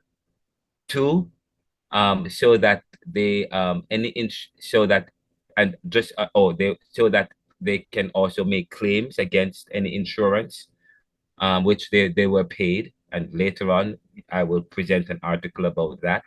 There were many people were paid in the Caribbean, but the Black people up to now they haven't been paid. But the plantation owners were paid. And of course, by 1865, by the time the indentured laborers came and the news was given, then of course they left. So what would the plantation owner have done? The plantation owner didn't do anything. It was what I'm saying to you is what I'm just telling you what happened in history and how and I'm asking you, when you begin to understand the Caribbean, where do we begin? Do we begin in the 1960s, or do we begin in 1833 or 1865? But then I say to you, and I'm giving you a synopsis of what pertains in these periods. In the 1833 to 1865, slaves were freed, but they were still working as slaves. They should have been paid. Okay, all right, if they were free. But there had been no discussion about payment and about any kind of reparation for slaves. I mean, now there's been much talk about reparation and so on. So that's the point I'm making here. Where do we begin? Continuing on this same vein, do we begin during the or do we go as far back as the transatlantic in the 1500s up to the 1800s? Is that in terms of when you study Caribbean, if you ask the question, what is Caribbean and who determines this? And of course, which will take you to where do we begin, at what period, since we say Caribbean is an invention which began where, in the 1960s or in the 1830s or in the 1860s? Or do we begin in the transatlantic, which was a period that involved an exchange where Europeans had outsmarted African countries, African nations, into giving them slaves. The deal that they made with one African nation, they made with other African nations without these African nations understanding and knowing that this same deal that they have with the Spanish, another tribe, oh sorry, African nation had it with the Spanish. But, and of course, Walter Rodney talks about that in How Europe Underdeveloped Africa. Okay, that is what How Europe Underdeveloped Africa. And I say to people, when you start to study Africa, you can study, you can think about race, because prior to the 1500s, there was no talk about race. Race became a concept as they were about to start the transatlantic, or the sugar, or the slave, the transatlantic slavery. That's when the idea of race as a theory was introduced into the world and accepted in academia in the late 1500s and 1600s, just as they were about, as Europeans and the dominant class in Europe were about to undertake the transatlantic slavery. Okay, so that's it. So do we begin there, or do we begin when Britain defeated Spain in 1655 to take control of much of the British West Indies, including Jamaica? Or do we begin when Columbus invaded the Caribbean in between 1492 to 1494? Is that where we begin? Where they discovered the Taino people and the Arawakan tribe living in part of the Caribbean. Do we begin there? Of course, that's when we talk about tracing the Caribbean. An understanding of Caribbean will involve exploring certain time periods, yes, the 1960s, the 1830s, to the 1865, or the period leading up to the 1960s. The 1930s was a very significant period in Jamaica. Rastafarianism emerged as a religion in the by the 1940s and 50s. Reggae music was emerging in response to the Bandung Conference and this in the independence movement in the 1930s. It was the rise in terms of this kind of Marxist and socialist perspective. But all of these tensions in the world have helped to give rise to the Caribbean. When we start to think about the Caribbean. But so when we think about the Caribbean, when we think about this class, we will definitely delve into some of these concepts. Some of the other people we will look at is Garnet Roper, Rex Nettleford, Martin Oppenheimer, and of course the professor's work. I've written extensively, so we will talk about some of what I've written. Themes will be drawn from a selection of contemporary newspapers, columnists, talk show hosts, and the ideas behind the major international agencies and institutions which have shaped post-independent policies. The selection of thinkers and social movements to be examined will vary with each semester. The course also looks at the role music, the arts, and sports in carrying the spirit of resistance and in shaping and defining Caribbean identity. It looks at the role of music, the arts, and sports. And we will actually, cricket, we will talk about cricket and how cricket in the 1960s and 70s, West Indian cricket team, we never had a black captain. We couldn't have a black captain, and the controversy that pertains around that. So sports is very important because it also tells the story of the Caribbean. The course examines the role of the collective Christian presence and suggests a public theology priority for the church in the region, but it also considers opportunities that takes advantage of science and technology and leveraging social media and digital technology as a way to express these critical thinking ideas. Now, finally, critical thinking and Caribbean thought. We say that this course will challenge your thinking and your positions as post-colonial thinkers within the subaltern. Because as we study societies, on any given day, we are likely to be bombarded by all sorts of attempts to persuade us to think or act in certain ways. So in this course, we will practice the skills involved in critical thinking. And when we talk about critical thinking, we're talking about the process by which we develop and support our beliefs and evaluate the strengths of arguments. Now, the central goal of the course is to empower you to think more clearly and analytically about what you believe, and be more effective in arguing for your views. You will develop your mastery of various strategies for making and evaluating Caribbean arguments, and you will develop expertise in recognizing and avoiding common barriers to critical thinking, including bias, groupthink, and ideology.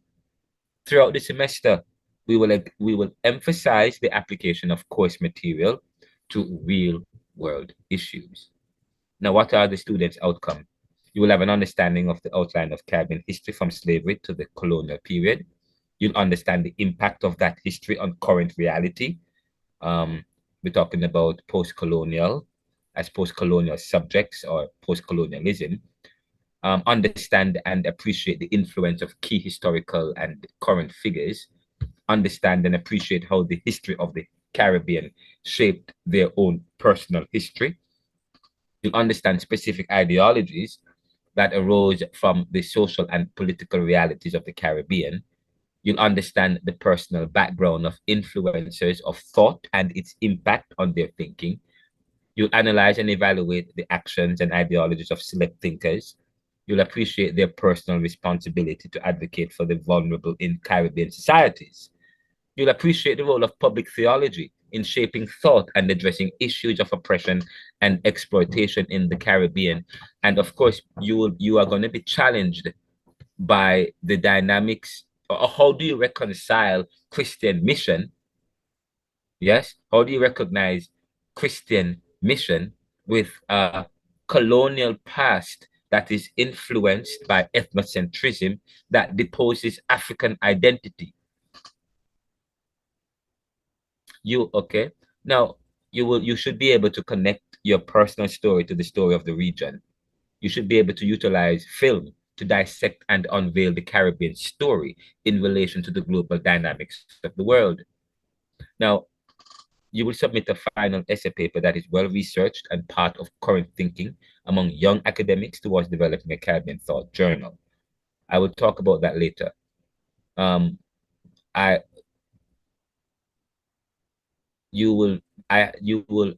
my anticipation is that you will do an essay from a practical study that you will do.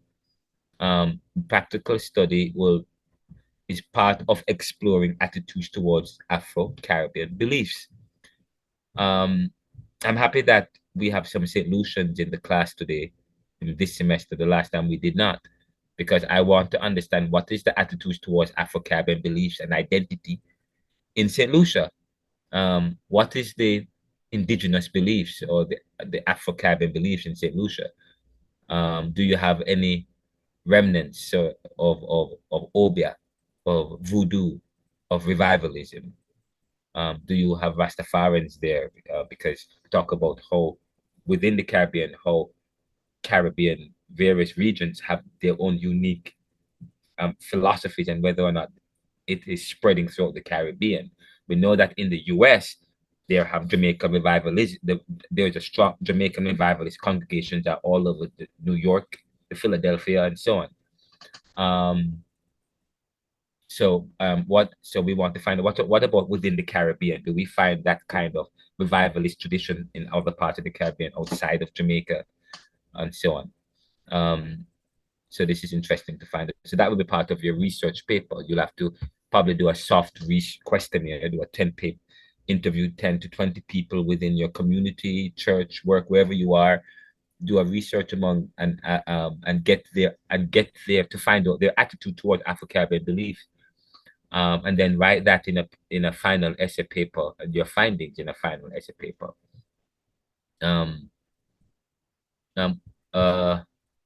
And of course, we have students in Canada. That's great, because we have also like Kenyatta, and we also have students in Fort Lauderdale and so on. I want to find out within the African diaspora community, what are their attitudes towards Afro-Caribbean beliefs and tradition? How is it an important value in their life today, if it holds any value? I would like Avril could do a study amongst the Caribbean people within her community in Fort Lauderdale, among the diaspora. And Kenya could do it within his among people of Africa within the Caribbean diaspora within his area in Canada. So that would be great. We'll talk more about that. Now, and finally, you'll be able to use digital technology to transmit your critical thinking, because I'm going to give you extra credit for if you submit a letter to the Gleaner or to the Observer or to any newspaper wherever you are in Fort Lauderdale, in Canada, in St. Lucia, and it's published to the Jamaica Gleaner, or you can also, just so you know, you can submit to the Neoliberal journals. I run my own journal, magazine, websites, and so on and so forth. If you want, let us say, it's a professor, I wrote an article, I would like this to be published in the Caribbean in one of your journals or publications. I take it, I read it, give it to my publisher. If we like it, we publish it. You get credit for that. You can publish it there too. Wherever you, I'm also trying to facilitate not just thought, but expression. So I would love for you guys to submit. If you write and get a paper published, you get credits for that. You get extra marks for that. Big time marks for that. That's very important. Start a podcast. Okay. Start a podcast. Okay. That facilitate these kind of reflections. Yeah. One class I was gonna add to the syllabus, how to start a podcast, but I think that's going overboard. But I would love for you guys to do that. If you guys want to do that, we could do the project together. So yes, Prof, let's do that. Can we do a quick one class, a 3-hour class where we just talk about, okay, how do we use podcasts to communicate our ideas, our thinking, and our thinking? Yes, fine. That's what I do, and I provide those services. I'm very skilled at part, and I thought that it's part of what I want to facilitate. Caribbean people should be leading in podcasting. We are so verbose. Okay, we should have more podcasts. We are way behind in these kind of things. And some of these things are money-making things. We should be digital technology and the kind of social media technology. You know what I mean? But of course, I'm hoping that we can facilitate. I mean, if we can do that, it'll be good. If not, it's not the focus of the course, but if we have any time to be able to facilitate a discussion about how to do that, or to provide you with resources about how to create a podcast for free, and whatever, it's hopefully if I have time for that, I'll do it. But I guess JTS will have to develop a course, and they want me to write a course that deals with social media and podcasting. Do we actually have a course here at Georgetown? Okay, that do with introduction to podcasting. So we already have a syllabus written out. I just probably need to send it to them. But it would be great. I'm hoping for you guys to do at the end of this course, to write articles about what's going on in the Caribbean or in the world, and to commentate on it. Okay, write a letter an editorial or something, and get it published. You get credit for that. The student learning outcomes. Again, the students on completion of the course will be able to develop their critical thinking and tell their own story of the Caribbean people, examine the issues of identity and color in relation to Caribbean history and colonization, explore poverty and inequality. The book Neoliberalism, Globalization, Income Inequality, Poverty and Resistance. I wrote that book as well as a text because I realized that as Caribbean people, we need to tell our own stories. I realized we never had a lot of Caribbean textbooks. Like, what is going on? We have to tell our own stories, or people will tell it for you. Okay? And so, but anyways, what I did was I used the Gini coefficient. The Gini coefficient studies the elasticity of income inequality, okay, or income inequality in society. So I used the Gini coefficient that looks at income inequality. So the book looks at income inequality, utilizing the Gini coefficient. So I utilize a lot of statistics, but it won't confuse you. Okay, you don't have to study the statistics to understand some of the findings in the book. Okay, but I mean, we can delve into it a little bit. But if one of the ways you study income inequality, you look at it by looking at Gini coefficient. but we will explore poverty and inequality in the Caribbean as a direct result of neoliberal globalization. Because if you look at the text as they were applying neoliberal strategies in the Caribbean, the levels of income inequality and poverty were changing. So we're able to find a correlational value or a correlationship between income inequality and poverty and the application of structural adjustment policies or neoliberal globalization policies. But you'll be able to explore that. You'll be able to develop your thinking and writing towards developing a Caribbean perspective. You'll be able to trace the story of your family as far back as possible. Well, I mean, I don't know if you can. I shouldn't say that, but you're gonna get a project by the third week that traces your family heritage. We're going to talk about that in what you're going to be doing. It's quite interesting. When you're going to love this particular activity when it's time for us to do it, because it doesn't involve going to genealogy.com or artistry or so on. And you can do, if some of you may have done it already, that's great. But and the interview that I did with this FME history, I talk about the drawback with some gene studies. Okay. The Urban Indian Heritage Society, they will be here to do a presentation. So I will table it for that time. Anything else I need to say before I stop? You'll be able to develop your thinking and writing. You have to trace your story.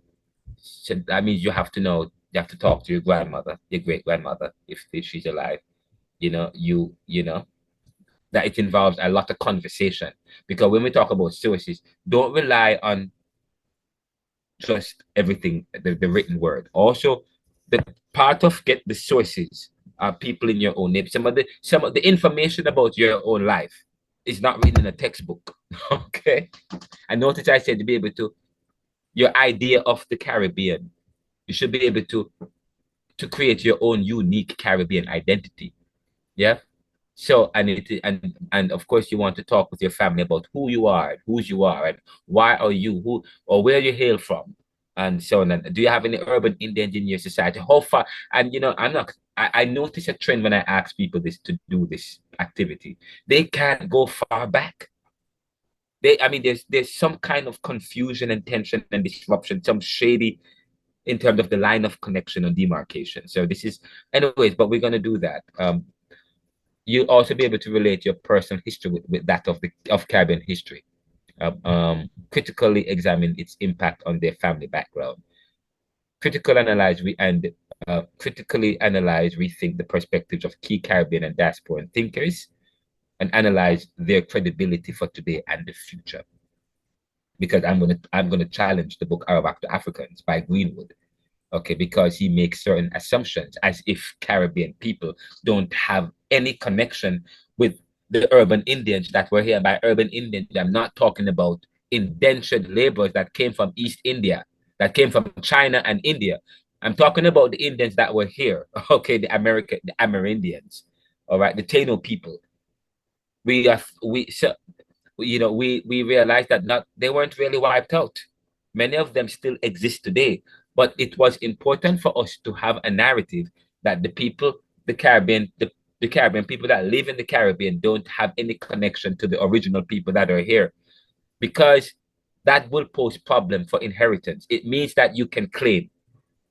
When you steal something, you have to take away their ability to claim. The reason why Israel was able to re-establish their nationhood in Palestine today was because they were able to claim. Okay, based on their heritage and their identity. Heritage and identity, that's very important. The ability to claim. We'll talk more about that later on. And that's why it's important for you talk about how far back can you go. Many Black and brown people within the Caribbean, and by that I mean of African descent, or from the part of the post-colonial, we cannot go very far in terms of tracing our history, or there is always a disruption, it seems. Avril. So listen, I can tell you love this subject. It's when you get excited and you talk about all these projects and what you want us to do, and it's rather fascinating. But remember, we have 2 months. I know you have 2 months, and I've always, but yeah, the summer is kind of weird, but I know is with this every week is 6 hours. So Yeah, yeah, say for yeah. so next week we have a lecture that there's a lecture I normally do in the second week.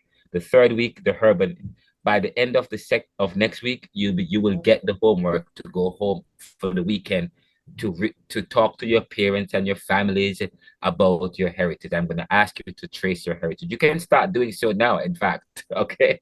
But you're going to get that homework. When would you Where want do you come from? Okay, how far back can you trace your heritage? And okay, do you have any people, Taino people? Okay, and so on and so forth. It's very interesting, and some people have images. Some students have photos when they submit the work. It's quite, and then the students get a chance to share. So, and I know we have about 25 students in the class, so I know it's going to be a little bit difficult. But that's fine, sir. And when do you want this one that you're going to? We have about 50 minutes. So this one, now you're going to place us in groups. When will this one be due? All right. So this one will be due next week, Wednesday. Okay. All right. So next week, Wednesday. So you see, you have a lot of time to do that one, and it's going to be easy. To be honest, I've already done the work. All the stuff I'm asked you to do, I actually sit down and I do it. Like, I mean, there's nothing I ask you to do that I have not done.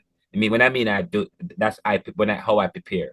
I sit down as if I am a student, and I write at the exam. The very exam I give you, I write it myself. The very essays I write. So I am very familiar, and it's something it's all about you. Okay, but I have to put myself in that position. But I'm going to stop right here because we're running out of time. I know I haven't talked about the instructional procedures of the class: lectures, digital and multimedia presentations, guided group work, weekly journals and interaction papers, essays and quizzes. And we will do cinematic film presentation because we're going to watch Life and Death and so on. All right. Okay. I'm going to stop here for now, and we'll pick up next week with we'll just wrap up. But I'm going to use the opportunity to go over the syllabus. I will next week I'll come back and I'll finish it quickly, and then I will begin a very important lecture that I have for you. So okay, so what I'm going to do now, I'm going to create a breakout group. So give me 2 minutes. You guys will just have 5 minutes to choose. So it shouldn't be long. So I'm going to give you a 2 minutes break, and then as soon as so just 2 minutes. I just need 2 minutes to set it up, and then we come back at 9:50. And when you come back at 9:50, then you'll be able to start selecting your breakout groups.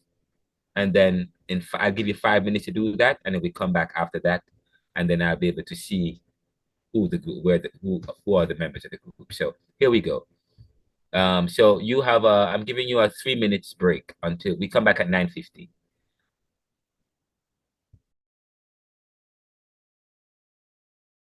You're there, sir?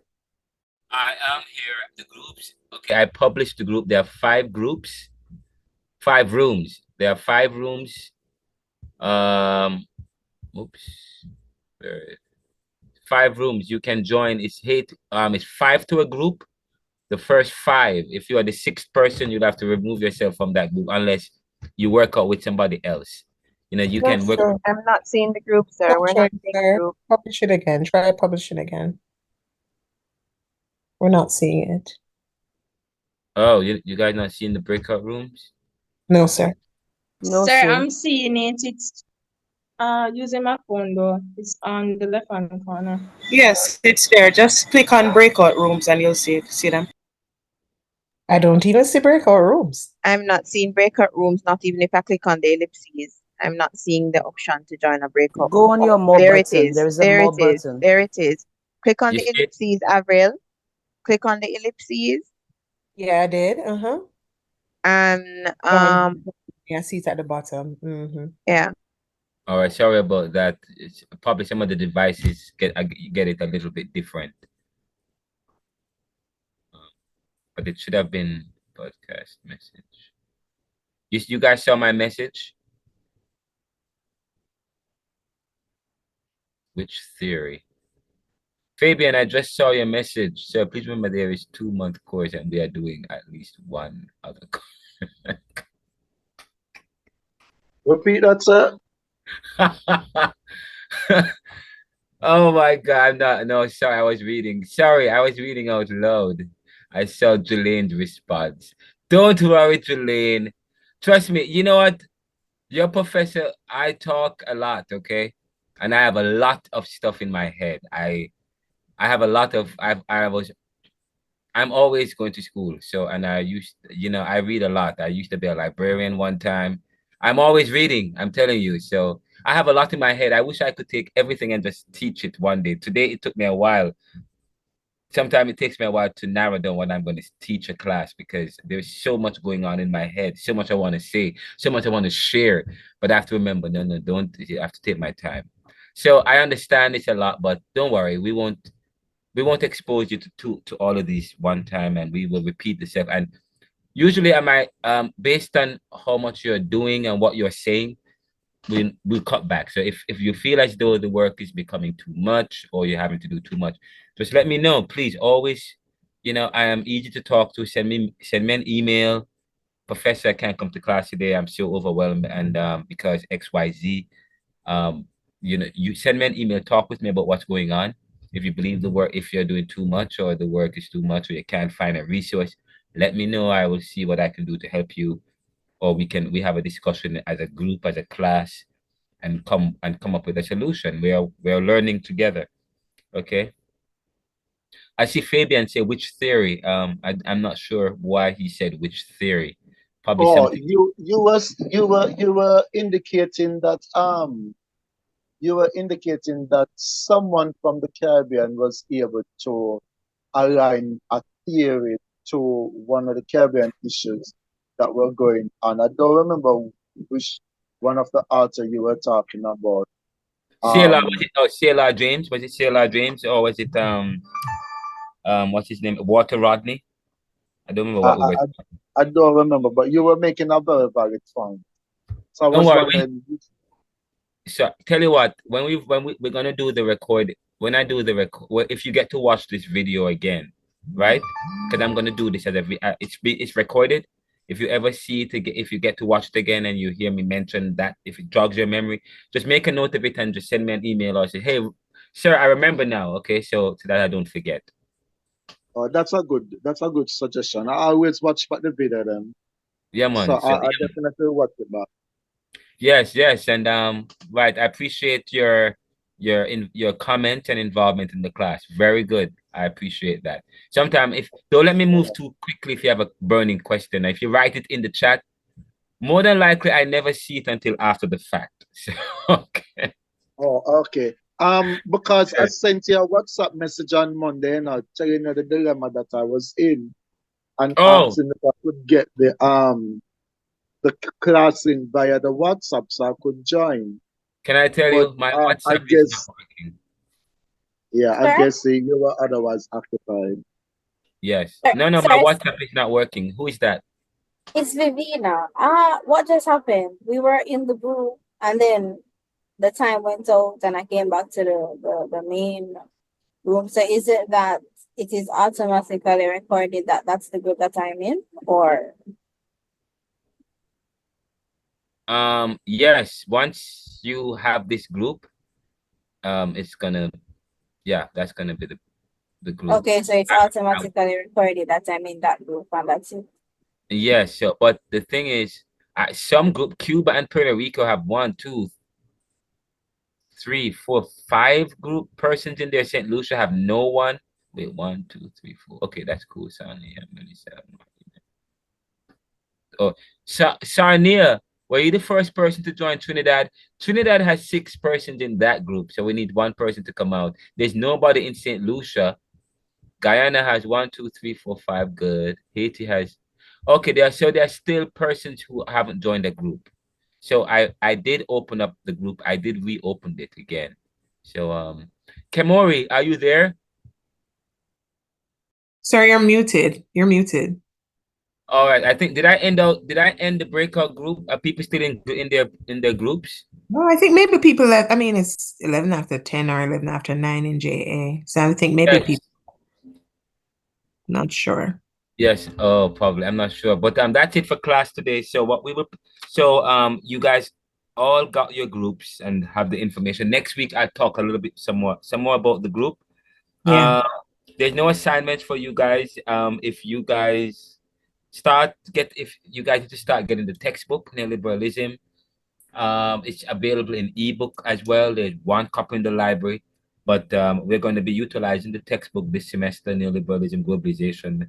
I was trying to get the second textbook, which I was trying to publish a second book, which is Neoliberalism Book 2, written by, I'm not the only author. There's another author. It's myself and Martin Oppenheimer, who wrote Neoliberalism Book 2. We're trying to get that out so that you guys have it available for this semester, because we're going to be discussing a lot from that book.